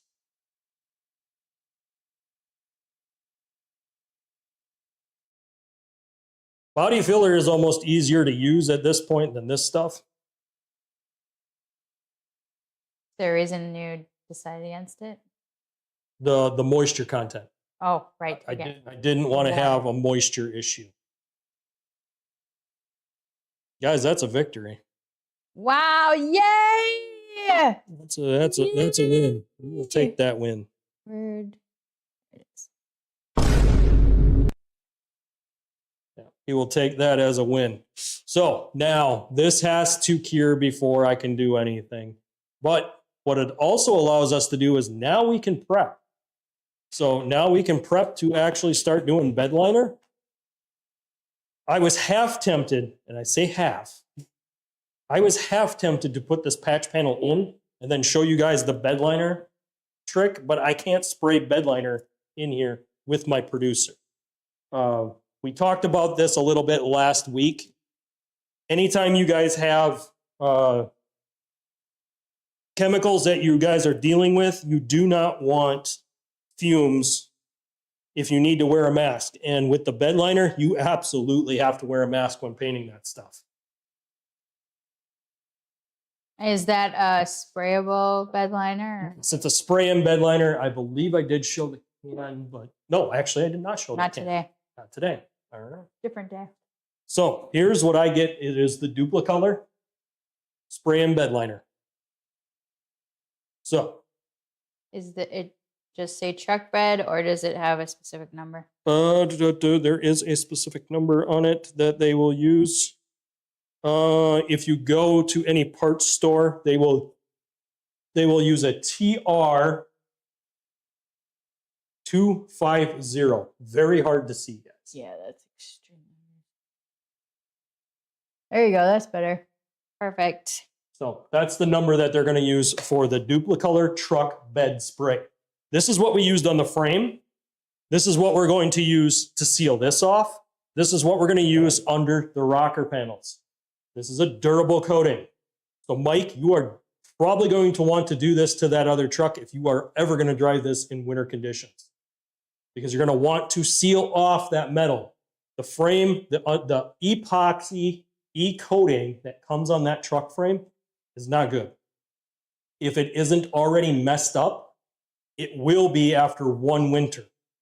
So don't trust the factory coatings on the frames. Guys, they dip these frames. They're quick in, quick out. They don't care about the longevity.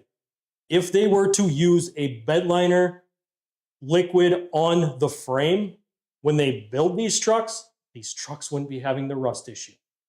Have the rust issue because they're trying to make them quickly, trying to make them cheap. That's why this happens. They don't use the products that are available that would prolong the life of the truck because they're trying to make the vehicles as cheap as possible.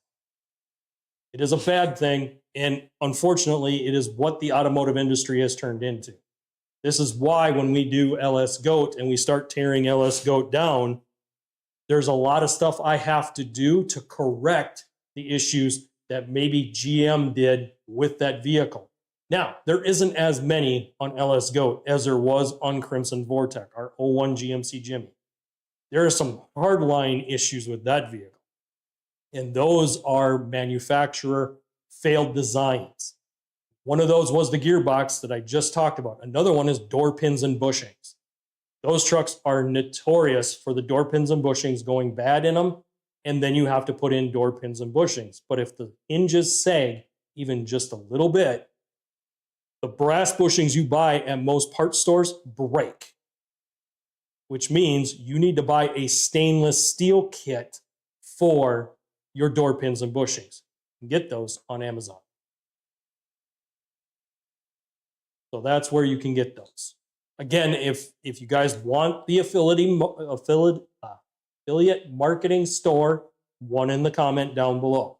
You guys will get everything we use on the show.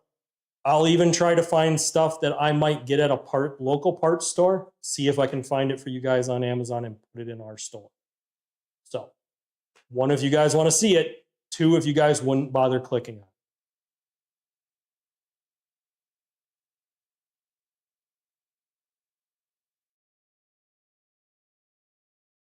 So I got a little bit of urethane on the gloves, so I'm going to take the gloves off here. And we can go ahead and prep.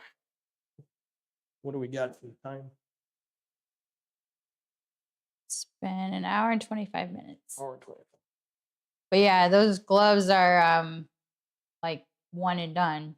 Yeah, those are a gloves, one and right? done glove. They're a neoprene glove that you can get at any parts store. You can buy them online too on Amazon. They have them on there.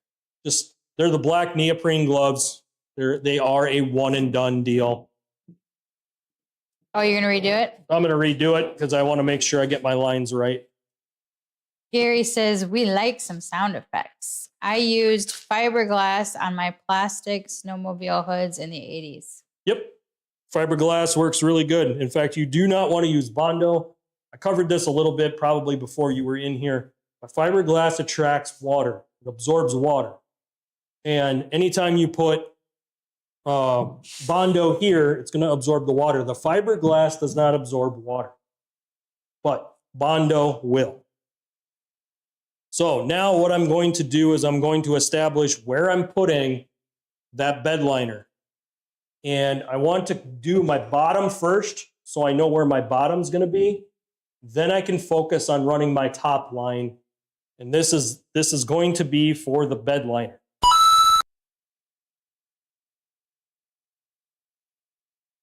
Looking at the project, trying to figure out. Actually, I think I'm going to do it backwards, guys. I think I'm going to do my paint line because I'm doing my paint line over the top of the bed liner. Okay, you're out of frame. Do you want me to move it? So I think I'm going to focus on where we're going to put the paint line first. Ah. Because then I can tape the paper to it and mask it off. But I need to establish this first line. And this is going to be the paint line.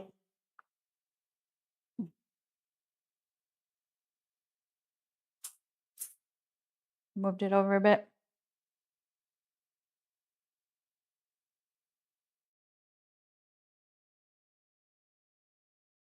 Setting the paint line.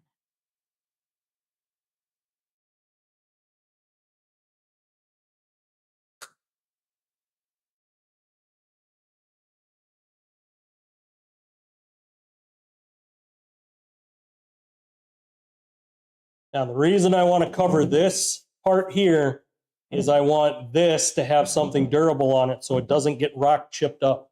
Anytime we get bare metal underneath here, this is a spot where it could rust.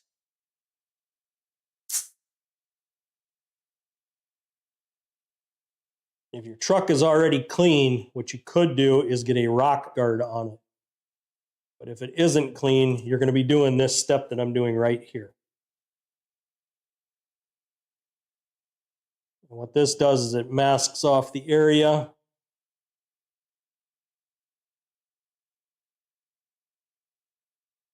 So this will be our paint line, guys. And when I get to this corner, I'm actually going to want bed liner right on the edge of this corner because I have a bunch of rock chips on this corner. Because what happens is the rocks from the tire come up and it catches right here. Also, our underside of our cab corner and our rocker panels are all scratched up. So I will be doing that on this truck as well. I'll be removing these steps and cleaning this all up underneath here. Gary says, silly, but what you drinking makes the show real. I'm drinking tea. I drink tea. Iced tea, not Yep, iced tea, not hard tea or sweet tea. It's old-fashioned sun tea. It's what I grew up on. Unsweetened iced tea.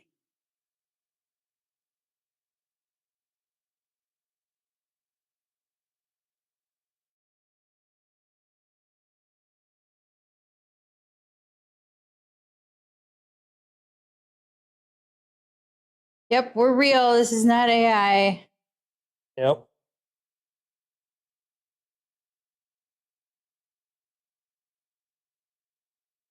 So this is the first tape line. We're going to do another one. That's going to be for our covering up here. But before I do that one, I'm actually going to slide back here. And we're going to do this one here. Now, when I go to paint this, though, guys, I will have to wrap my tip. And there is a ton of scratches here, so I might have to go up just a hair higher, or I'm going to be doing some touch-ups. So that's the other thing, is I got to decide how much touching up I want to do. Higher or lower? I have a few more that are up here, and there's one here. Okay. So I might be doing some touch-ups. But if I go too low, I've got a bunch underneath here. And they won't be covered? Well, they will be now that I taped where I taped. Okay.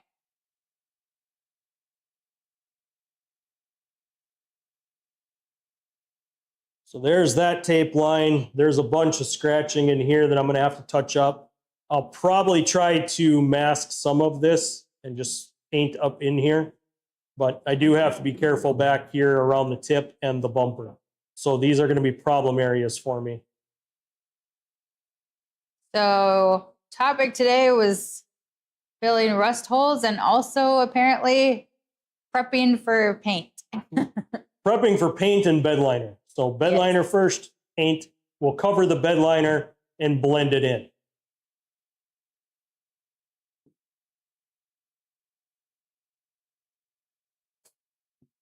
So some bonus content for you guys. We're doing some prep work. And the prep work is to help organize how this is going to look when we start painting this.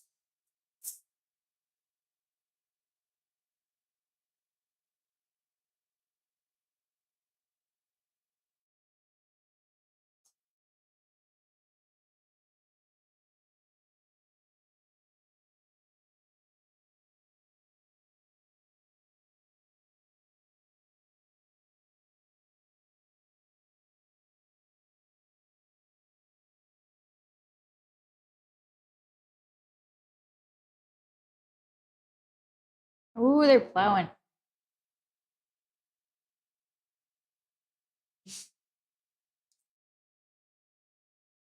There we go. Getting the tape. Again, this is, I'm establishing my paint line, guys. Fortunately, I got a spot here where I have to go kind of higher than I wanted to because I had a bubble rust that I wound up cutting. Gary says, me too. Weird. What brewed a pan today had sugar for me? So with the tea. Yeah, I can't do the sugar. I just trying to get away from sugar in more than one way.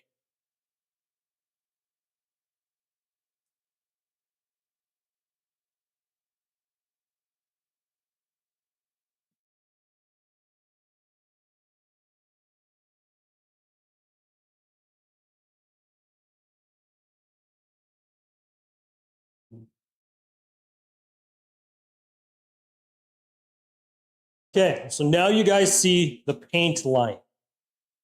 This will be the paint line after I spray the bed liner. Now I do need to remove this section here and the section over here because when I spray the undercoating and the paint, I don't need that tape line. So this tape line here disappears and I square this corner off. And what that does will give me some under protection from the rocks and debris. And when I paint it, it will blend in with the truck so you don't see it. It'll look like somebody put a rock guard on it, but it'll be a color match rock guard. Gary says, some days milk. Yeah, I can't do too much milk. I don't mind chocolate milk every once in a while, but for the most part, it's usually tea. Sometimes a little too much tea. Mike says, it takes my breath away when I order unsweet tea and they give me sweet by mistake, especially Mickey D's. Uh-huh. Yeah. It's never happened to you. Yeah. And then they go, are you sure? And it's like, Yeah, I'm sure it's sweet tea because yeah.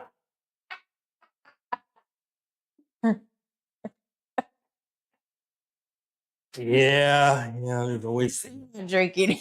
exactly. So yeah, I like how that really came out, guys. It really does kind of seal off that rust. Our next layer here with the bed liner and then the paint, it's gonna really bring this thing full circle. Do is cut and trim my corners here. Do you have to do the bed liner for all 4 or just 2? Just back 2. So I didn't have to do it up front because I had no rust up there. And nowhere was it cut into the metal to where I was going to have an issue. So I didn't need to do this process. This is only because this had massive rust holes.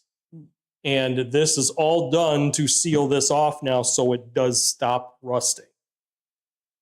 It's not a permanent fix, but it is the best fix for the situation based on what's going on. The best way would be to just replace the whole box side, but that is tremendously expensive.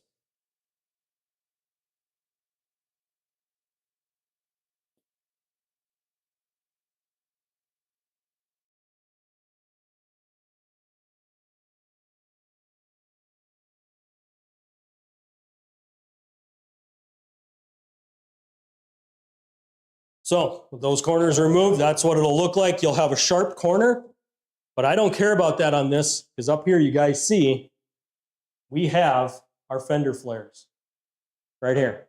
And I've already attached the rubber. Guys, the biggest mistake that people make when they're putting these flares on is they don't put the rubber on it. Then the sharp edge cuts into the paint and creates another rust spot. So then they wind up getting a rust spot way up here, good metal here, and then a rust spot here because what they did was they tried to fix this rust spot by putting the flare on it and hide it, but then they created another one because of that sharp edge. So if you guys are going to buy the flares, make sure you take the time to put the rubber seals on. They are a giant pain in the ass. I will say that right now. They do not like to stick. Gary says that's what Sis likes there. Understand, Mike. All right, so we got paint line. I need to establish the urethane or the undercoating, not the urethane. I need to establish the undercoating line, and I need to tape the masking paper down. I think the masking paper would probably be my next step.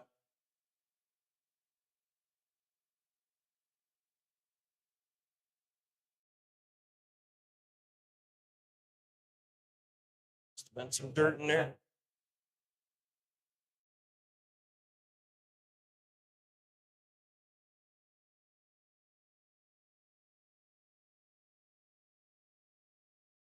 So actually, I do have to wait for this to dry because my next step is I do need to scuff this so that stuff attaches here.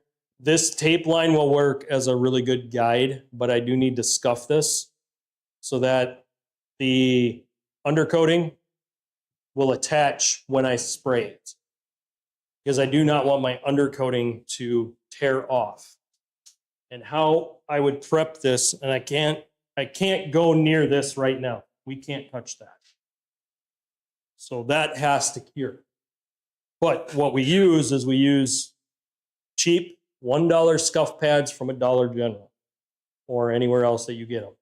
And all you're trying to do, I can work on it over here a little bit so you guys can see. All we're doing is just lightly scuffing up the paint so that we take a little bit of the shine off of it.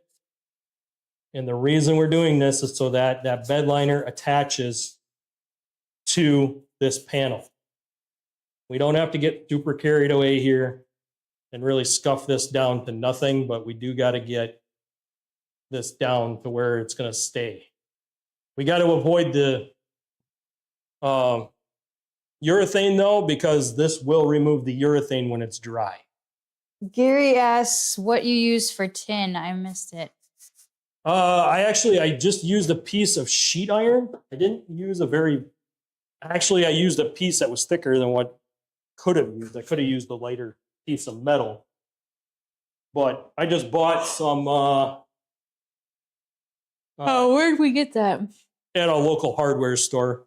So this is an 1/8 inch thick piece of iron. And I trimmed off the piece that I needed off the end. And then I used a hammer to get it to conform to the arc. That's right. That was on the 5,000 video. So Yep. Gary, if you want to go back to that 5,000 subscribers video. Yeah, after we're done today, go and Yeah. check that video out. In the 5,000 sub party, I actually cut that metal down and we hammered it into place to get it to conform to the shape. Again, the reason was I wanted that piece to sit flat and flush to the back side, so that way when we did this process, it would stay in place.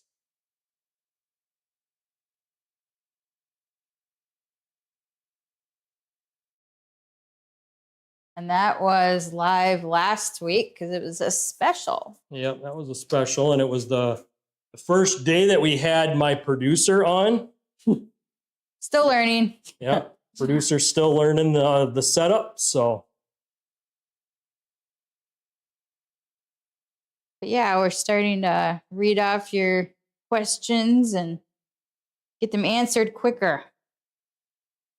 And kind of help, she can run the soundboard and help with that, so that does help out on the back side of things as well. Rather than me, what I used to do is I used to have to stop and then try to do all that, and it would slow down the project, and now I can kind of grind away at the project and do more to get more done.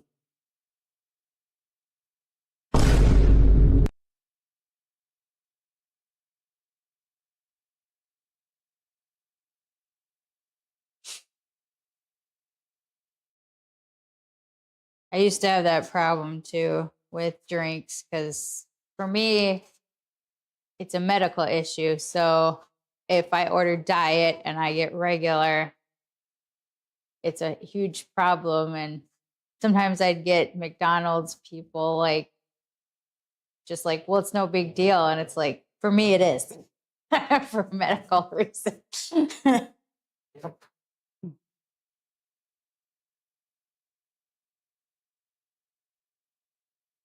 Yeah, so what you guys are seeing me do is just kind of scuff up the shiny paint. This is to prep it for the bed liner. And if I don't tear up my tape line, I can reuse the tape line. But I got to stop when I get near here because I can't touch that at all. That will need 24 hours. That is extremely thick right here where that patch was. Just like when I did this one up here, it did take the full 24 hours for that to seal up properly. But now that this is sealed up, it's good. Once we spray the bed liner on it, it'll kind of level this off a little bit. And then what we can do once that bed liner cured up, we can hit it with the color match paint, and that will actually blend everything in, and it'll just pretty much disappear. Getting a little too antsy. I'm getting a little too close there. So we're going to go ahead and stop on that. All right, guys, any more questions? Let's go ahead and chat in. Any questions on your project? Anything that you guys might got? Any topics that you guys want me to cover? Normally, I could even do some news stuff. I would have to show my producer how to run the news section, and then she could read off some of the news articles, and we could kind of have some commentary on that. When normally I would do a news and Q&A if we didn't have very many questions. So let us know where you guys are at. If you guys want to just do like an open forum chat, or if you guys want to go ahead and dive into some of the news topics.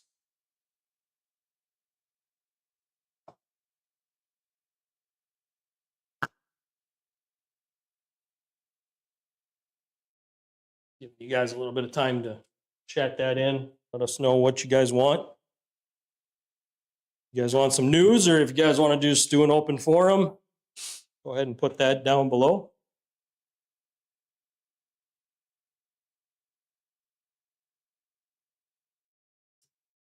Thank you for watching with us today, live. Never know what can happen live. We always go live last Saturday of the month at noon Eastern, 1 Central. Oh, wait, no. 2 Eastern, 1 Central. Wow, what is wrong with me? Yeah, I've been in Central too long now. yeah, it's 1 p.m. Central, we go live. Oh my gosh, 1 you'll p.m. have- Central, 2 Eastern. And we still, because we're still on here, 1, if you want us to do the Amazon link, Yep, Amazon Product- affiliate. 2 if you're not even gonna look at it. I don't think we've gotten any 2s today on that, have we?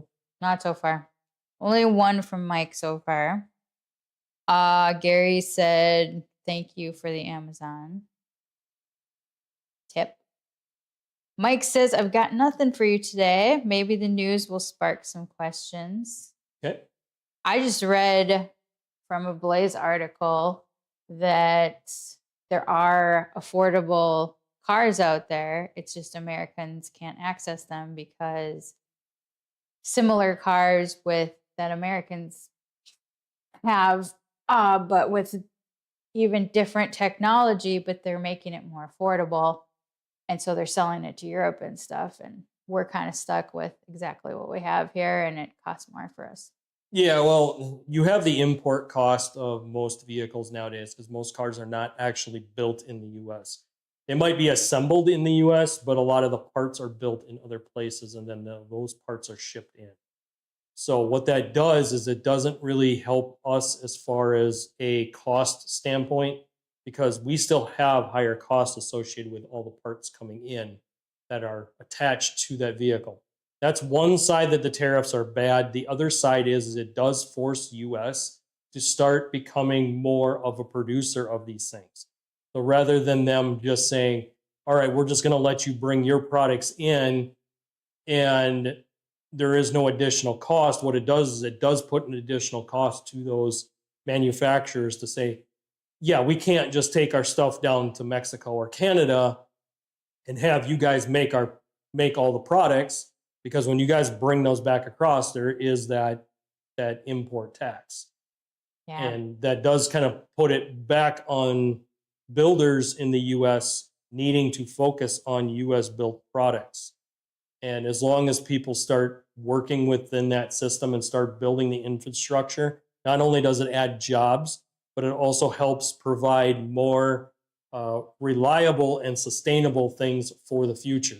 It turns us into a consumer base, into an industrial base where we're making things. We used to make everything in this country and we used to export everything out. We have completely flipped that script and gone to importing everything, and we don't export anything. And that's a problem from a country standpoint. You can't maintain a country that is only relying on stuff being imported in. Exactly. They don't have the infrastructure to sustain any shortfalls that they may have. So that has been one of the big issues. Let me see if I can set up the news for you guys so you guys can Yeah, see it looks like we've got no questions. So we're going to move into next segment.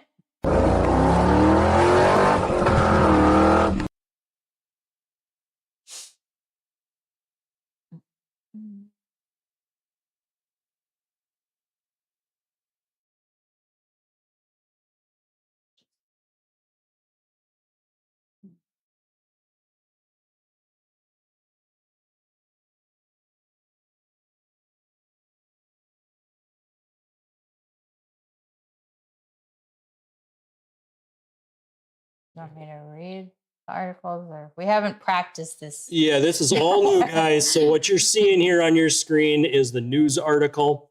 What I'm going to do is I'm going to pull this up so that producer here can then read the articles and go through them, and I will give commentary based on the articles. Okay, So we'll start with the top. I do need to make sure that I'm in screen. You can start wherever you want, but let me get into the news. So this will be all the news articles. You can click on any of these and read deeper, or you can just do a title. You guys are seeing us do this live for the first time, guys. Yeah. So I want to. What do you want me to do? What I want you to do is go through and select what news articles you want to bring up as topics. Okay. So start with reading the title, Mm-hmm. and then I will tell you if we want to dive in deeper. Sweet. So we are doing this live, guys. This is the first time doing this. Fun. Yep. something new for you guys. So it's going to be hard to see all the other information here on the screen while that is up. So don't focus on chats too much right now. If you guys got something, you guys can chat it in and we will flip back to chats. Actually, we've got another way to see chats. So if you guys got something while we're reading the articles, go ahead and chat it in. But here we go. At the end of the video, guys, we will go over top chatters and stuff like that. So make sure you guys are paying attention to that. And I'll show my producer how to see top chatters and who they are. So we usually shout out the top 3 chatters on every live stream at the end. We only got 2 chatters right now. Come on, people, join the fun. All right, so we're going to start at the top. We'll start at this site here. This is one of the big ones. I got to make sure I don't lean back into this urethane here. So yes, please don't get sticky. Yeah, we're on Motor Trend. And it says, check out the Ferrari Loose EV's interior tech, turning glass, light, and aluminum into art. So my issue with this is, again, we are relying heavy on technology, and that car, I'm pretty sure, is an EV. Get the EV sound effect for that one for me. Oh yeah, I forgot about that one. Yeah, you're going to use that a lot more now, especially in the news section. It's going to be, yeah. Oh, yeah, okay, I got it. Yeah. It's been a while. So yeah, when it comes to EVs, guys, we don't have much love for them over here. I honestly think they were one of the worst things that we could have ever built, because they do have massive issues, and the infrastructure needed to actually make them feasible is not possible in our modern age. And the reason I say that is the amount of electricity that's needed to power an entire country on these things means that we're going to be taking electricity away from homes, heating, other things that require electricity. We should never rely on one point of failure. I've brought this up in many EV topics. I'm sure I'll talk about it here later in this video because Motor Trend loves their EVs, so we'll get into this a little bit later. But as far as the Lucid using different materials for their vehicles, it's just a way to try to drive more sales and more attention to their vehicle. It doesn't necessarily make it more reliable. So. Second one, love or hate, the new look 2027 Chrysler Pacifica minivan is revealed. It's the biggest one, right? Yeah, that's the big SUV. Again, there's too much going on in Kia right now. They've gotten rid of their Kia Soul. I'm pretty sure they got rid of their Forte. They're in a transition period. They're trying to focus more on small and mid-sized SUVs and move out of the small car market. But the small car market is what made them what they are. They're forgetting their roots. And in my mind, that's a huge problem. They've also kind of shifted into the EV market as well. Hit that sound effect again. Oh.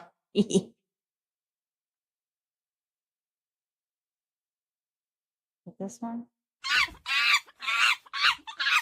You might as well memorize that sound effect. No, I should. You're going to be using it a lot. Yeah, I thought we were done with EVs. As long as we're doing news, we won't be. All right, next. Oh, I forgot what number we're on, but okay. Next one is Tesla looks to enhance Grok AI as it battles California regulators.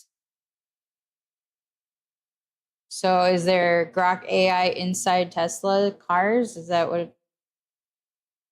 We're trying to rely on the AI system to eventually take over driving.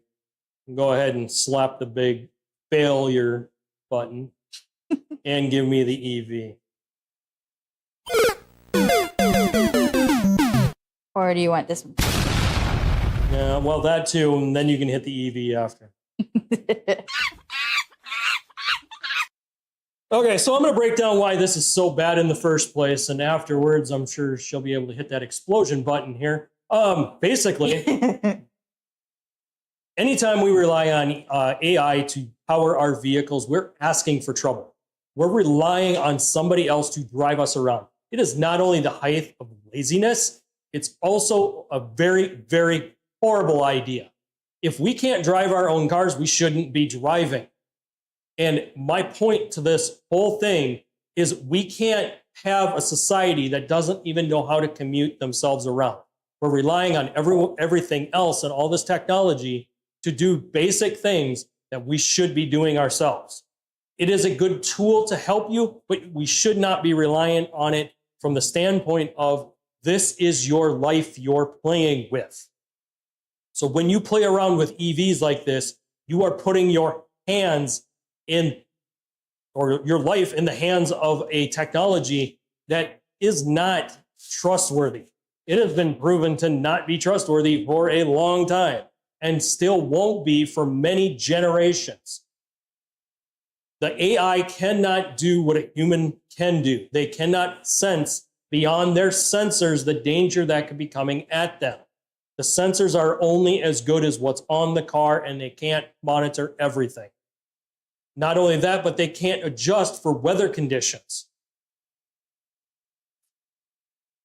Next one, 2026 Mini Cooper JCW 1965 Victory Edition honors a Monte Carlo legend. Yeah. Meh. Skip. Yeah, it's a Cooper. It's a Mini Cooper. It's a Mini Cooper. Whoops. They're good fuel economy cars, but beyond that, you can make all the special editions that you want. Not impressed. Okay. Next one, 2026 Jeep Gladiator White Cap adds retro two-tone style for $495. So basically, they're just showing you that they can make another package that you can spend another $500 on, and they'll paint the roof of the Gladiator truck. So not impressed, because we could vinyl wrap it probably cheaper than that.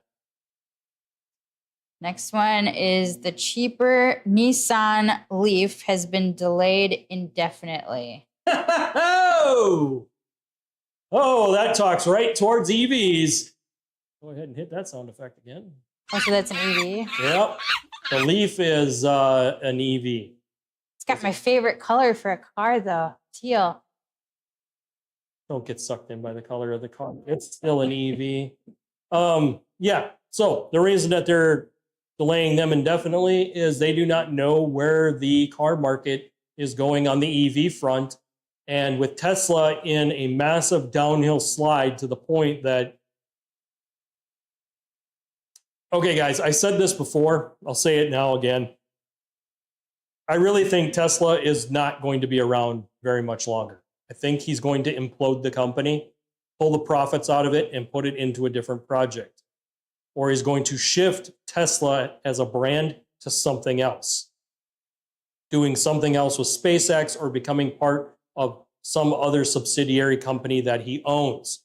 The reason why is he made some moves during the last election that ticked off the people who bought his cars. For good or bad, whatever choice he made there, when it came down to it, he also shot himself in the foot when it came to his Tesla brand. Also, the administration is against a lot of this EV push mandate stuff. So he was already at a disadvantage, and this is why there was such back and forth in the news between him and Trump, was because of the EV basically not having their tax credits anymore, because they were given an unfair advantage in the market because they were given a giant tax credit to keep them competitive on the gasoline side of vehicles. That competitiveness was superficial. Once that break went away, EVs became so expensive that not even people in the mid to upper range categories of income could afford to buy an EV. So they became unaffordable. And that's where he kind of made the mistake about what he was doing politically versus where his companies were at. But at the same time, he has to understand what his fan base and his customer base was. Gary seems to agree with you about the AI. He says, for sure, thanks. Not the same like when I was 18. A lot of jobs way back when I started work. And he says he just likes what you said. He doesn't expect an answer. Yep. So just Awesome. wanted you to know that he liked that. Cool. Yeah, thank you guys for chatting in. All the chats help. All the interaction helps. This is how we build the channel and how we grow. The more interaction we get, the more chats we get, the more likes we get, the more we will do more Saturday shows for you guys. Mike asks, is California still pushing to become an EV only selling state? I know Newsom wants to. They're trying. It doesn't mean that it's going to work, but they're still pushing for it. Basically, California has become such a cesspool. It's not even funny. I mean, don't get me wrong, Minnesota definitely has way more problems, but when it comes down to it, California is on a whole nother level when it comes to the crazy environmental BS. Okay, next. Just think Walt wants us to be California. Well, But he's going to be gone soon, right? Sorry, my own personal opinion. Next one says, we want them too. Toyota's 2026 RAV4 already has sweet GR parts available in Japan. So this is a hype on foreign vehicles having foreign stuff and it potentially coming to the US. Toyota is no stranger to this. When you talk about the R34, which was a very popular sports car overseas, it took so long for them to come over here because they were not able to meet our safety regulations. One of the reasons was it was a wrong side drive vehicle, meaning you had to drive from what would be our passenger side.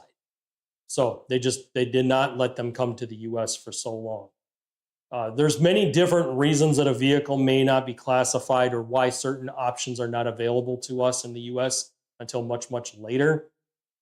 And some of that revolves around they want to test the market in their own country before they try sending everything over here due to the shipping costs.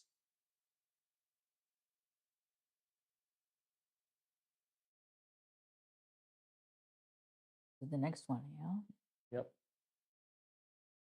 What the frunk? Ford now charging buyers for 2026 Mustang Mach-E's front trunk.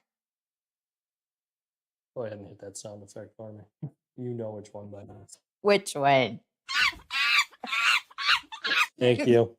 Front trunk. I've never heard of this before. So anytime you have an EV, there is no motor because the motors, or no engine, obviously, because it's electric.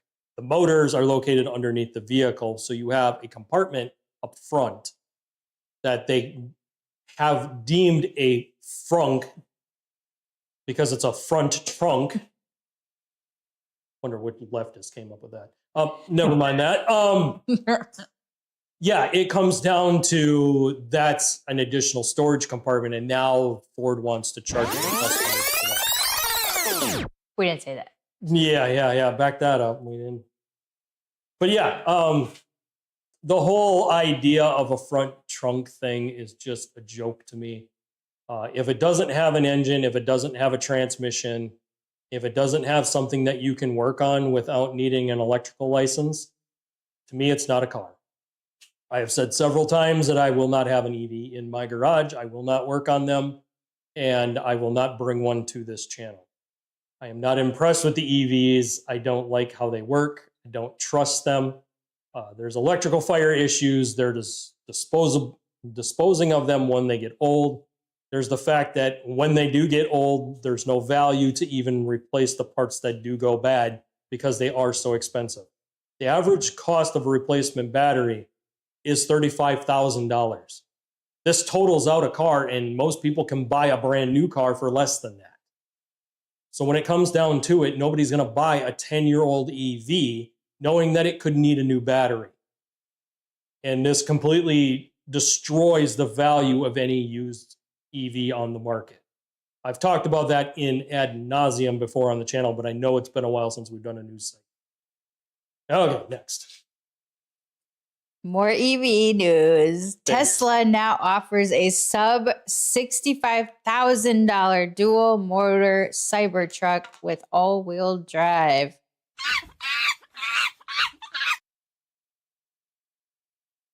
What's the point? So you've got dual motors, you can move all 4 tires at the same time, but you still couldn't outpull a Ford pickup.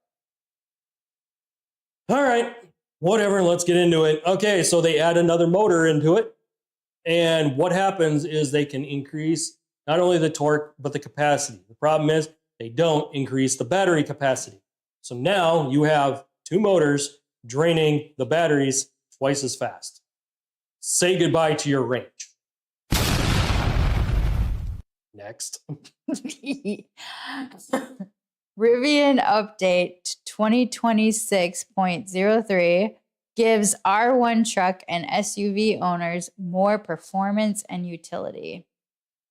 Again, that was just like on the Tesla thing. What they're doing is they're increasing performance of the electric motors, and all it's going to do is consume more battery quicker.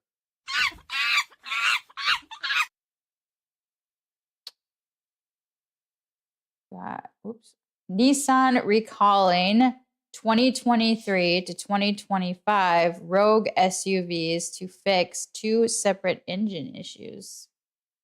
Yeah, so Nissan has had their own fair share of issues. Toyota's had engine issues. Ford and Chevy have both had their engine issues. But this one coming from the Nissan camp, this hurts. Anytime you have a massive recall of multiple generations of vehicles, or even the same generation, just multiple years, this gets extremely expensive for the manufacturer.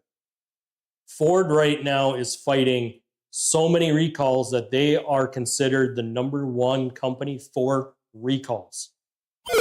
And what this does is it puts Ford in a really bad situation, because what will happen is eventually the loyalty of the brand starts to fall, where people don't want to buy their vehicles. And we've seen this time and time again, year after year after year. Ford spends more money in marketing and advertising to maintain their customer base than what they do to make sure that they put out a reliable vehicle. And a lot of this is done because they don't pilot test their vehicles anymore. Did talk about that about 2 months ago, I believe. Mike says, wow, you were right. Everything is EV news. I know. Well, we're still on Motor Trend, so. Yeah, there's still some over on Drive, but they're not as bad. So Let me know when you want to flip. if you're done on Motor Trend, you can go ahead and flip over to Drive. I usually only do the front page of Motor Trend, and front page of Drive. What is front page? So when I you just been scroll, scrolling. okay, yeah, that one might scroll all the way through, so you just keep going back. So I usually try to keep it within, for us, I would keep it in the last 2 weeks. Normally, I would only keep it in the last week if I was doing like every week. Yeah, we're still in the 2 weeks. Yeah. So You want me to keep going? yeah, we're still in the 2 weeks. Okay. We'll keep it to 2 weeks and then we'll flip First time we got to work this out in the future, but yeah, we'll get the bugs worked out of these for the future. Thank you for your patience while we work this out. Zap, the 2027 Audi RS5 sedan and wagon pack big PHEV power. Not according to you, though. You can go ahead and hit the monkey sound. So, packing big EV power means you're going to have battery consumption issues. Battery consumption is the biggest problem in an EV because the length of charge time versus what you get out of it for range. So, if you decide to make an EV have as much horsepower and torque as a diesel pickup, your range might only be 100 miles. If you choose to cut that back, you might get another 50 to 100 miles out of the range. It still means we are so short on the mileage range on these vehicles that it doesn't make them practical as daily drivers. They become vehicles that people want to be seen in and not vehicles that are reliable transportation. And that has been my opinion on that whole situation from the beginning. Next, the Scout brand relaunch is reportedly delayed by a year. The Scout is going to be dead on arrival. I'm going to go ahead and call it now, guys. I'm calling it right here. They're dead on arrival because what is the Scout? The Scout is something that was put together. It used to be a vehicle company. They used to make pickups and small SUVs, kind of like a Bronco style. Oh. It used to be ran by a company called International. So International would put out vehicles for people to drive. And when I mean International, I mean International Harvester. So we're talking a tractor company. Yes. The Scout was labeled underneath their vehicle. And the Scout came in two forms, like I said, the SUV and the pickup. My grandpa had a Scout pickup. Oh. And he actually did a lot of metal work and restored the truck to where it was back on the road again. He did a lot of things similar to what we're doing here to fix, only where he did it, I don't approve of what he did. He was doing this where there were structural parts of the vehicle. So not a good idea. Did not approve of that. But yes, its Scout brand is dead on. Scout brand used to be underneath International Harvester. It has since fractured and broken away, and they want it to come back. And there was investors from another car company. I cannot remember who they were, but there has been some fighting and interim turmoil within the two companies. And some of it has revolved around what they want to do with the truck versus what is feasible to do with the truck. So that's where some of this is coming from. And I really do feel this thing isn't going to make it to launch. I think it's going to the plug is going to get pulled within the next year and it won't make it to launch. I could be wrong, but it's not looking good. This thing has been delayed like 3 times. Rough road cruise control and visual cues return with total pricing cresting $70,000. Makes it unaffordable. It really does. Any pickups right now over 45K are not really affordable to the average person. By the time you get done paying interest, insurance, tax, title, licensing, anything over 45K on an average salary is not feasible. So when you see trucks like this that are all beefed up to the high heavens and they're selling for 70K, people are going into debt. They're going backwards into debt. Says available as an add-on on Ram 1500 Rebel pickup trucks equipped with the Level 2 equipment group and the twin-turbo 3-liter inline 6 Hurricane engine. The Rebel X marks the return of something you won't find anywhere else in the Ram lineup: rough road cruise control. It's a terrain-dependent adaptive cruise control system meant for off-road excursions with adjustable steering weight and adaptive throttle control for use up to 20 miles an hour. Okay, number one, you don't want cruise control off-road. You want to be in the full control of the truck. Number two, we have a massive issue with the electric steer. And the reason that they're adding weight to the steering is because it's an electric steering. Just like the Kia Soul that we have, it's an electric steer. These are horrible designs because if anything goes wrong in that steering, you lose complete control of the vehicle. These are not systems we should be playing around with and relying on electricity and sensors and everything else. Our steering should be directly connected to our wheels so that we have full control at all times and it doesn't rely on sensors that could fail and have failed many times over.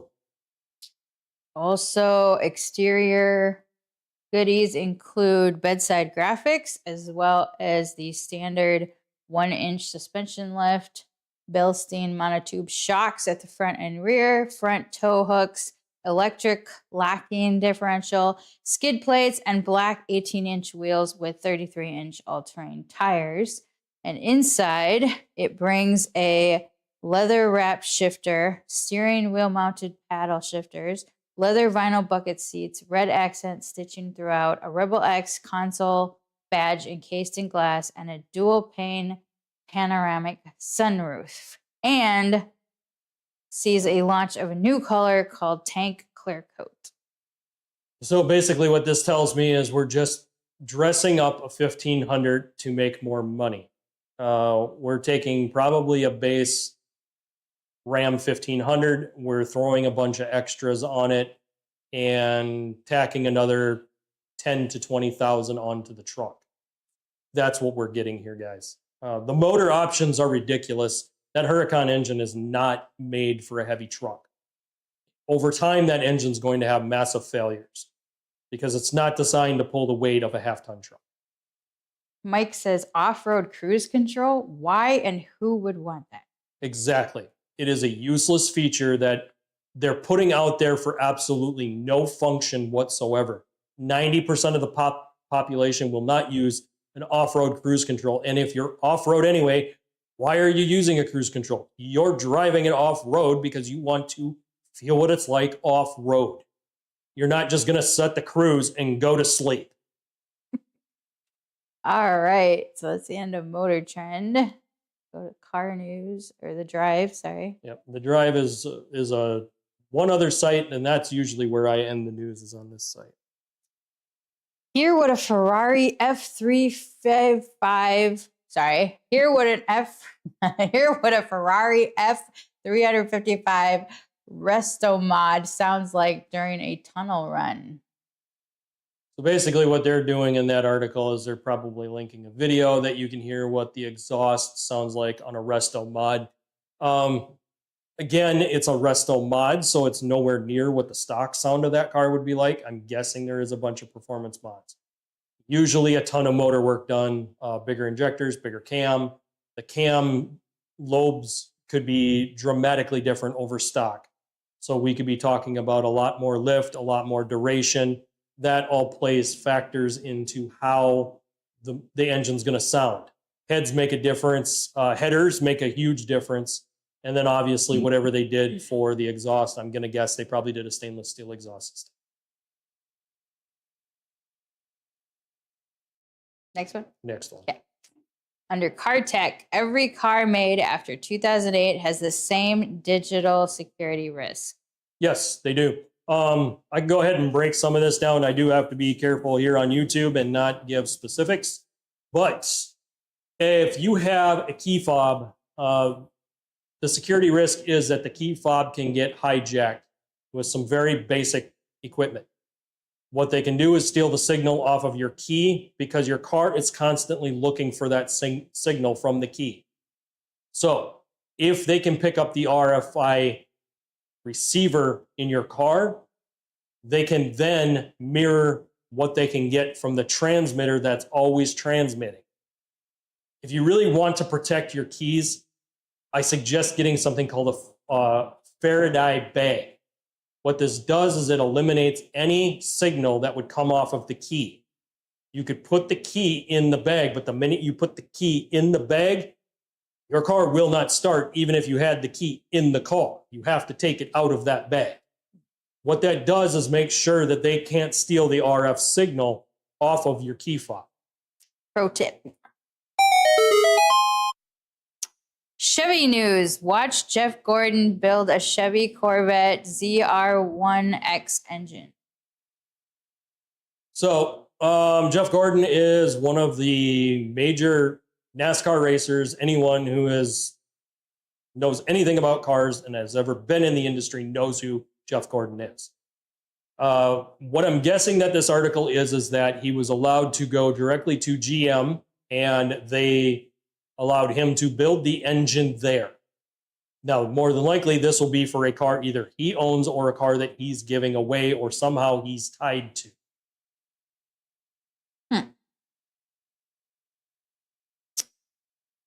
Skip culture because it's just about Buc-ee's. Buc-ee's is like the big Walmarts with the super gas stations and stuff like that. That's what down south they are extremely popular.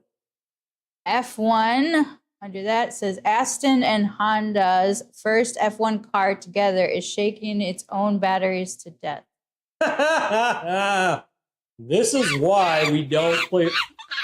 Exactly. I just assumed. Nope, you didn't have to assume. You were right. This is why we should not see EVs on a racetrack at all. And they've been banned off of many racetracks because the safety equipment to put out an EV fire is very dangerous to use, and you have to be specially trained to do it. So I am not a fan of them racing at all. And as soon as I hear an EV wanting to go to a drag strip, I'm done. I usually turn the channel or don't even pay attention to that race at all. I'm done. Mike knows apparently Buc-ee's is going more north because he says first Buc-ee's in Ohio location is opening in Dayton this April. So they're moving on up. Yep, they're moving on up. They're starting to do like all the big ones. Circle K was a prime example of that, guys. Oh, yeah. Circle K started out down south. They used to be huge in Arizona, all the way across the bottom panhandle into Texas. You'd see Circle K's everywhere. Circle K bought out Holiday. So a lot of the holidays that we see up here in the Midwest are now starting to convert over to Circle K's.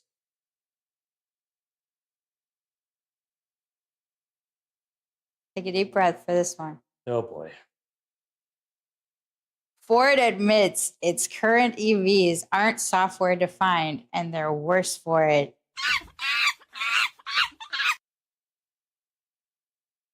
I thought you were going to be like, I told you so. Go ahead and hit that one right now. Yeah, what is that one? Shoot, I should have this memorized. Yeah, you did. Ah. All right. My producer will get better with the sound effects. Oh, Guys. I'm so sorry. Well, I sure hope somebody picks up that phone because I f***ing called it. Ford has had many problems in their camp. Guys, I talked about some of the recall issues.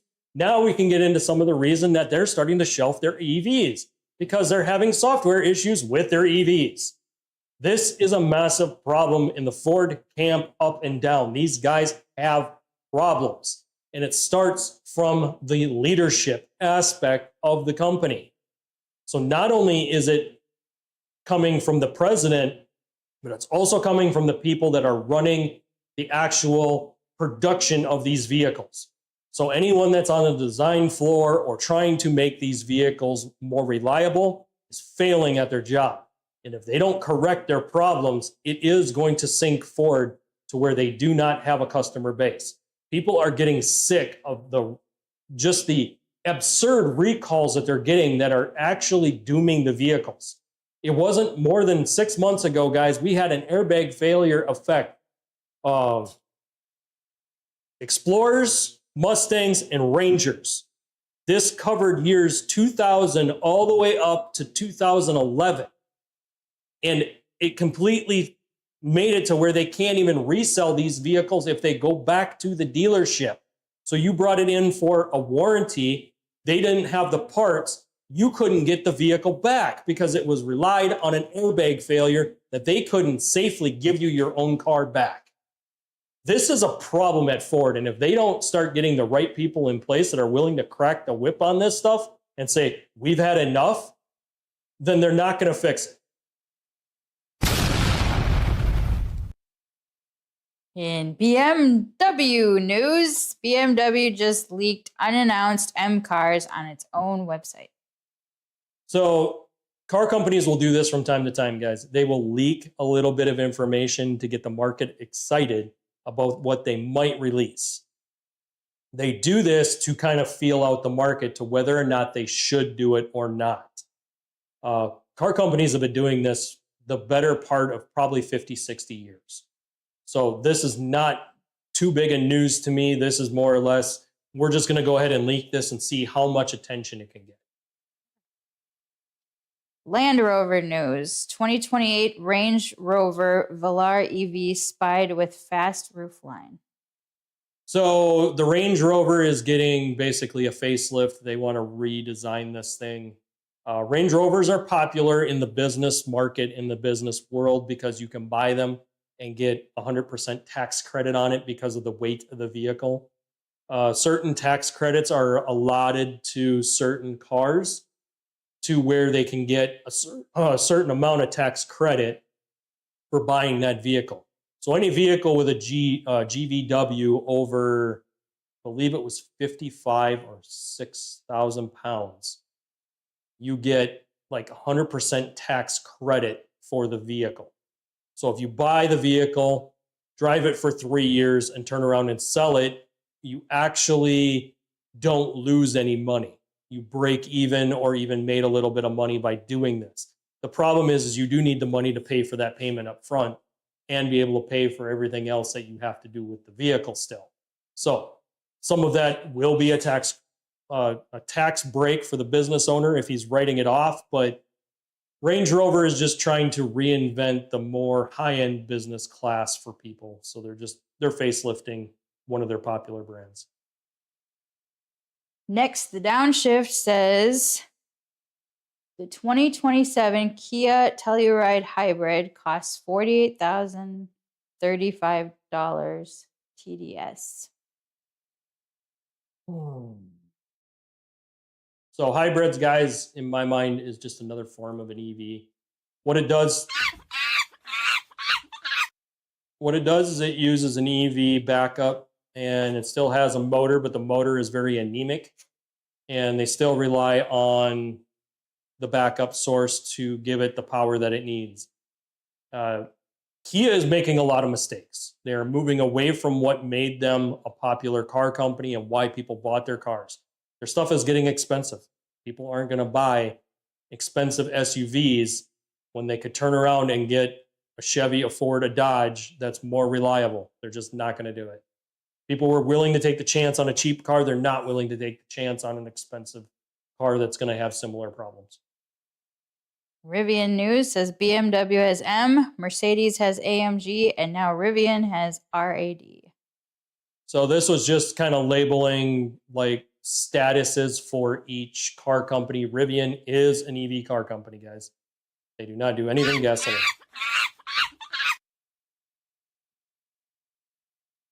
Oh, that was a simple one. Okay. Yeah, we're not wasting much time on that. Okay, tell me yourself. Deals, no. News. Here's why 2 billion people drive on the wrong side of the road. Click into that and read it. It's gotta play, so if it might play. Nope, okay. I'm wrong. There's a video, but yeah. Yeah, don't play the video. Subtitle is: The world has been driving for more than a century. Why can't we agree on basic rules of the road? Okay, so this is basically picking apart why some countries drive on one side of the road while other countries drive on the other. What it comes down to is the driver seat is always located closest to the center line. The reason for this is to be able to see around the traffic. When you take a car that was built in one country and take it to another, what happens is the rules of the road may change. So now that vehicle isn't safe to drive because you can't see around the car in front of you if you ever needed to pass. You also can't see the road hazards ahead because now you're on the wrong side of the vehicle. And what they're probably going to point out in the article is they think that the US is backwards in how they're doing it because we drive on the left side of the car, where most of the other countries are driving on the right side of the car. Somewhat. It says here in the States, smoldering opposition to old world customs played a large role in determining our rules of the road. But practical convenience was the primary driver, pun somewhat intended. This was largely due to the Conestoga wagon, which didn't have the driver's seat in front. Instead, it was operated from a board that jutted out from the left side of the wagon. Naturally, when two wagons encountered each other head on, they'd both move to their right so that the drivers could maintain visibility and control as they passed each other. The practice stuck, and as U.S. highways developed, states went on to make keep right the law of the land, and the rest is history. So basically what I said, but yeah, drawn out, yes. I like the article in the sense that the beginning of it before that gave history throughout the world, and different things in different countries. So you want to check that out on thedrive.com. Yep, all the news sources that we use here. You guys can check the articles if you want. You guys can fact check us. That's okay. We encourage it, but we use Motor Trend and we use the Drive. Those are our two sources for our news. We take a look at the topics and then decide if it's worth doing a deeper dive. Next. Toyota news. Did Toyota just soft launch the new Celica as its next rally car? So Toyota Celica is a four-door sedan that they're trying to multi-purpose this car. Not only are they trying to keep it as a fuel-efficient car for people to move back and forth with, be able to use as a transport car, but also they want to platform it as their potential rally car. In order to rally car it, they're going to need to have a four-wheel drive system in the car. Current designs of the car may or may not allow that. And when they do that, usually they go through a style change. So when they do the style change, usually that is when they make the decision what they're going to do with that platform. And a good one was that if you looked at the Ford Focus back in the day, Ford wanted to have their rally car be a Ford Focus. Well, they designed the car in such a way that they could still put a four-wheel drive setup underneath the car. So again, whether or not they're going to pull the trigger on it and design it and put it out into production may or may not happen. Subaru is a good example of that too. The WRX is an all-wheel drive car. I haven't seen Subaru on the news. Yeah, they don't make news very often. When they do, it's usually not good. Typical Subaru, though. Mike says my first car was a Celica. Celica, and he says it was a two-door hatchback with a manual transmission. Yeah, good luck finding manual transmissions nowadays. Yeah. All right, I'm gonna skip the F1 racing stuff. The downshift. Stellantis takes $26 billion loss due to EV flip-flops, TDS. You hit the one right below that one. I called it. Oh, Well, I sure Whoops. hope somebody picks up that phone Oh, no, I because I f***ing called it. All right, guys. So what did I say about Dodge, Ram, Stellantis, this whole merger? I said this was a bad idea from the beginning. And the reason I said it was a bad idea from the beginning is because they bought the company only to sell their EVs in the US. This meant they were going to shell company Dodge, Ram, and Jeep. After this had failed miserably and their investment tanked so bad that it actually almost killed the company, they decided to bring back the old CEO of Dodge, Ram, and Jeep to try to salvage this dumpster fire of a merger. I called this a long time ago. People didn't listen. Part of the EV or the e-torques issues came out of that system. So in order for Stellantis to want to buy Dodge, Ram, and Jeep, Fiat had to come up with some source of an EV setup for them to want to invest in the company. The e-torque became such a trash fire setup that we are still seeing part shortages. We are still having a hard time getting these units and getting them put on the car and having them be reliable. This is an oversized alternator that goes bad after 5 years. This is a horrible design. It should have never been put out there. Stellantis is at fault for this. Fiat bent the knee when they shouldn't have. And had they stuck with the company, stayed with the horsepower, they would be on top right now over Ford and Chevy because they were really focused on their roots. They sold their roots, shell companied it just so that Stellantis could sell their EVs.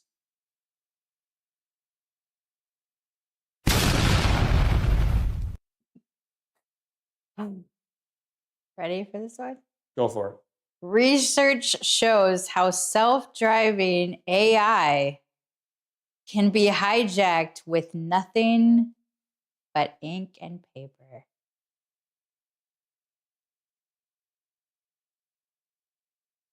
This is why I said the world is doomed.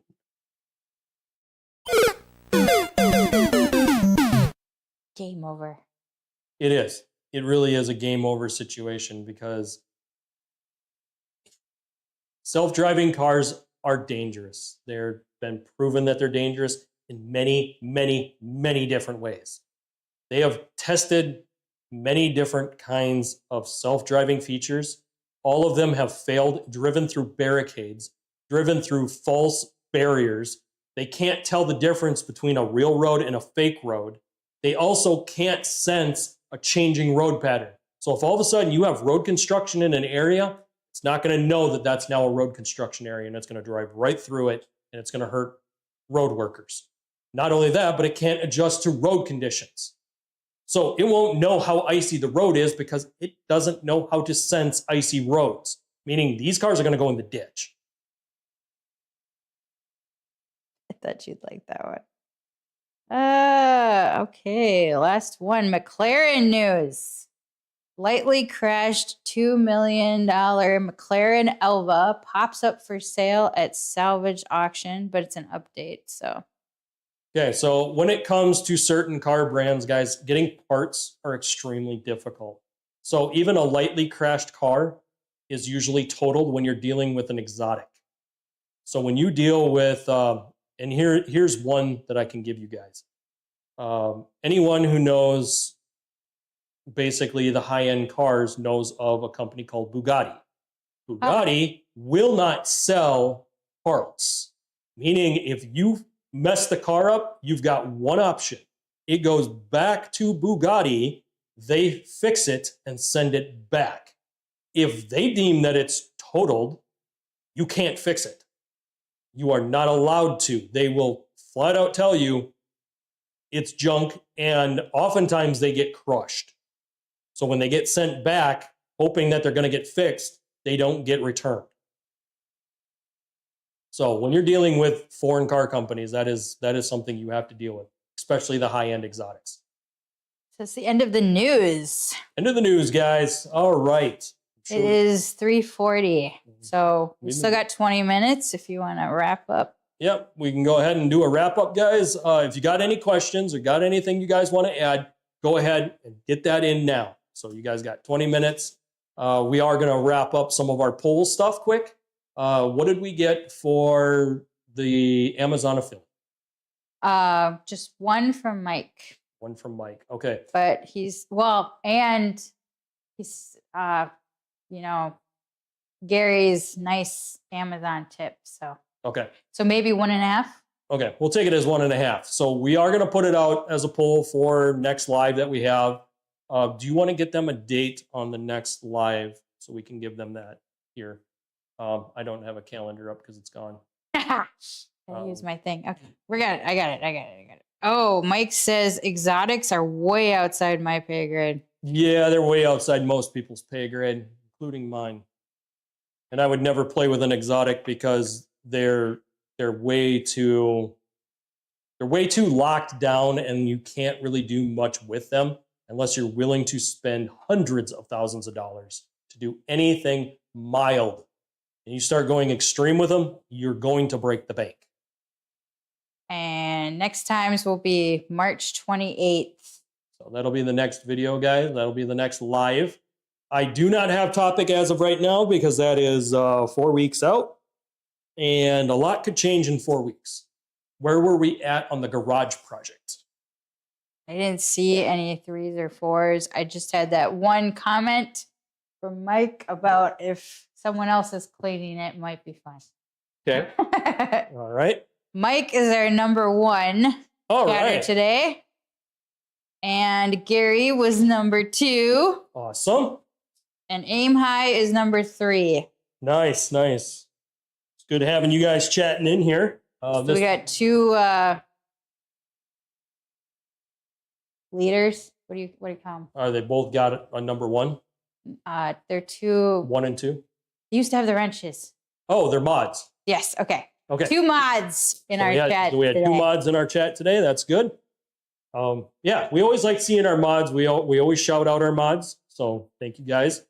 We are going to get better about shouting out the mods as soon as you guys come into our chat in the future. So we will be working on that process for you guys. If we don't have any other chats from you guys, I'm going to go ahead and we're going to break this down what we did today. And then we'll probably wrap this video up for today. So what we did, guys, is we got this ready for the next step. And what we really needed to fix was this rust hole that was here. This was a bad rust hole that the backside had a lot of rust on it. I needed to put a backing plate in it so we could smooth this out and seal this area off. The point of sealing this off is so that it won't allow the rust to continue on. When we go to prep this for the next step, we want to make sure that our bed liner adds the next layer of protection, sealing this off even farther. But the urethane was needed to stop moisture and to stop oxygen from getting at this metal that's already rusted. The more oxygen and moisture we have here and dirt that holds that moisture, the more rust will continue. After we put this patch panel in, we let this cure up, and I decided I wanted to show you guys how we tape this off and prep for the next step. By prepping for the next step, what we did was we got our tape line down for our paint. We are going to lay another tape line down once this is cured up. That'll be tomorrow that it'll be cured up, not today. But we're going to lay another layer of tape down. Then we're going to put our bed liner on and peel that tape layer off. The reason we do that is so that when we peel that tape layer off and we paint color match with the paint, it will actually not have a black line there. So that is a really cool trick that you guys have learned here. Make sure you lay down your tape line for your paint, then lay down another tape line for your bed liner. Once you're done spraying your bed liner, peel that tape, then you have everything masked off and ready to go for your paint layer. Remember, there is going to be an edge here though, because you're not going far enough out to feather this out to wet sand and buff it. Again, mine won't matter because we're putting fender flares on and it's going to cover all of this up. My goal was to stop this from continuing and then cover it up. So that's the process that we kind of highlighted here and what you guys need to know for the future. Remember, rust grows from moisture and oxygen. You need to stop both of those elements in order to stop the rust. If you can cut those off, the rust will not continue. But remember, if there's any spot where it can still get moist and still have moisture attached to it, it's still going to rust. And when you live in a climate that gets really rough and you have winters and salt and everything else, bare metal is the enemy. Anytime there's bare metal, you will get rust and you will get it very quickly. So making sure you get protection on your frame rails, on your underside, in your rocker panels, getting these sealed off with something that isn't going to allow that moisture to stick is going to help you. If you have a vehicle and you can put it in a heated garage, that's even better because what you can do is keep it out of the elements and give it a space for it to dry off. So I really hope that has helped you guys understand this process and why we do what we do in order to make sure that these things are ready to go. And having this step done prepares us for the next several steps. All right, so any more chats? Nope. Okay, guys, I want to say thank you for tuning in today. This has been an awesome show. We enjoy doing these lives with you. We enjoy interacting with you. It's always awesome to have you guys in here. And again, I brought you guys some news on the merch. We are going to be designing merch today. We're going to order a sample of everything. Then we're going to see what the quality is like before we finish building the store. I'm hoping by next time we go live, I can announce that we are officially launching the store. So that is our goal for the future. And guys, this has been awesome. I really do enjoy my time here with you guys. It's always a great time. And as always, guys, remember, it's just nuts and bolts, and I'll see you on the next one.